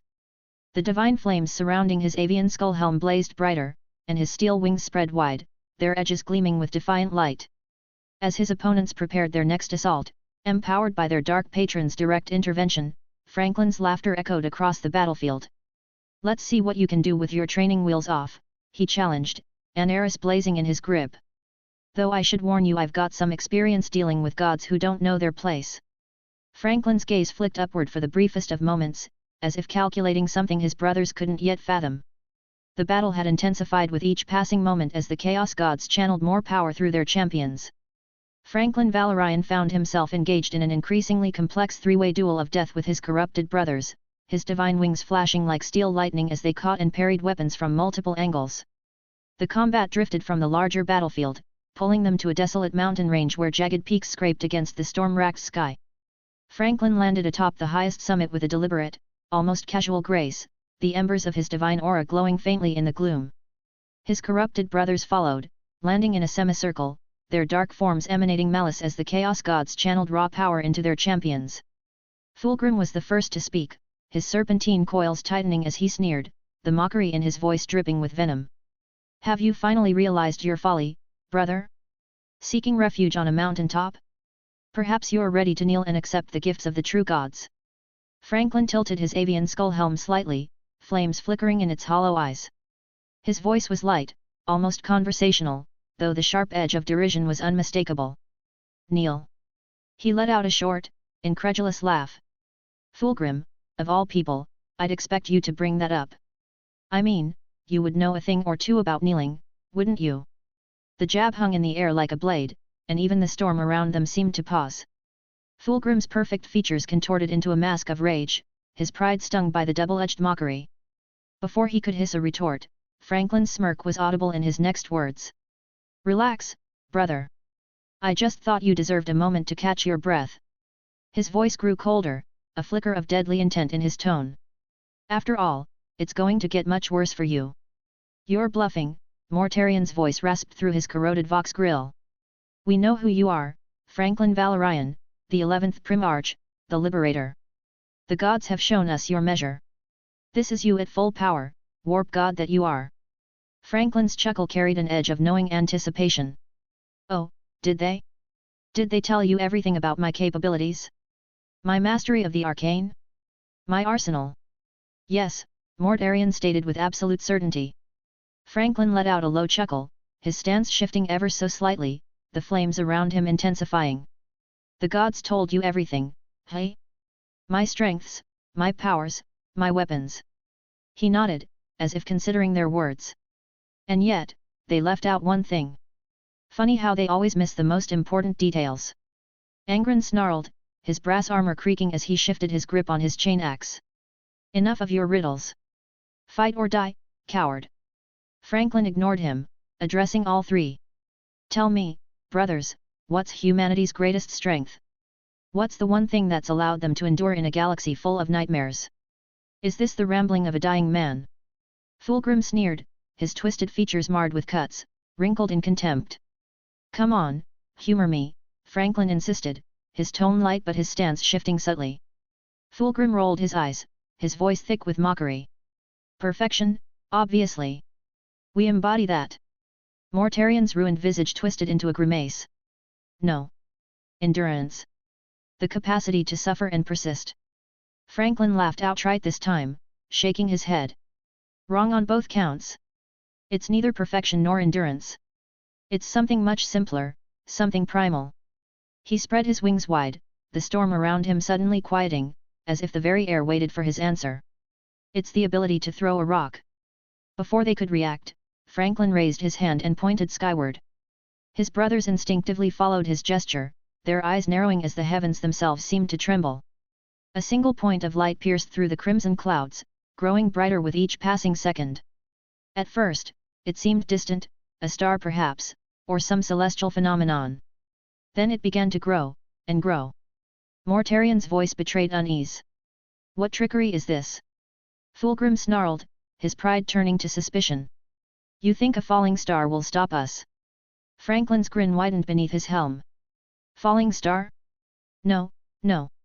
This is an asteroid I pulled from orbit." The realization struck Mortarian first, his tactical mind racing. You're mad. You're in the impact zone. Franklin's wings flared with a brilliance that lit up the mountainside. Am I? Or am I just a little faster than you think? Before they could react, Franklin's blade, an arrow, blazed with divine fire. A single, calculated strike unleashed a wave of energy that engulfed his brothers in searing hot flame, halting their movements for the crucial seconds he needed. As the fire burned away their corrupted armor and flesh, Franklin launched himself skyward, effortlessly clearing the blast radius. The mountain vanished in a blinding inferno, replaced by a glowing crater that stretched for miles. The shockwave tore through the heavens, scattering the crimson clouds like ash in a gale. From the start of their duel, Franklin had subtly guided the battlefield to this desolate range, the perfect place to unleash a little planetary annihilation. The battle was far from over. Daemon Primarches were notoriously difficult to destroy, but Franklin had made his point.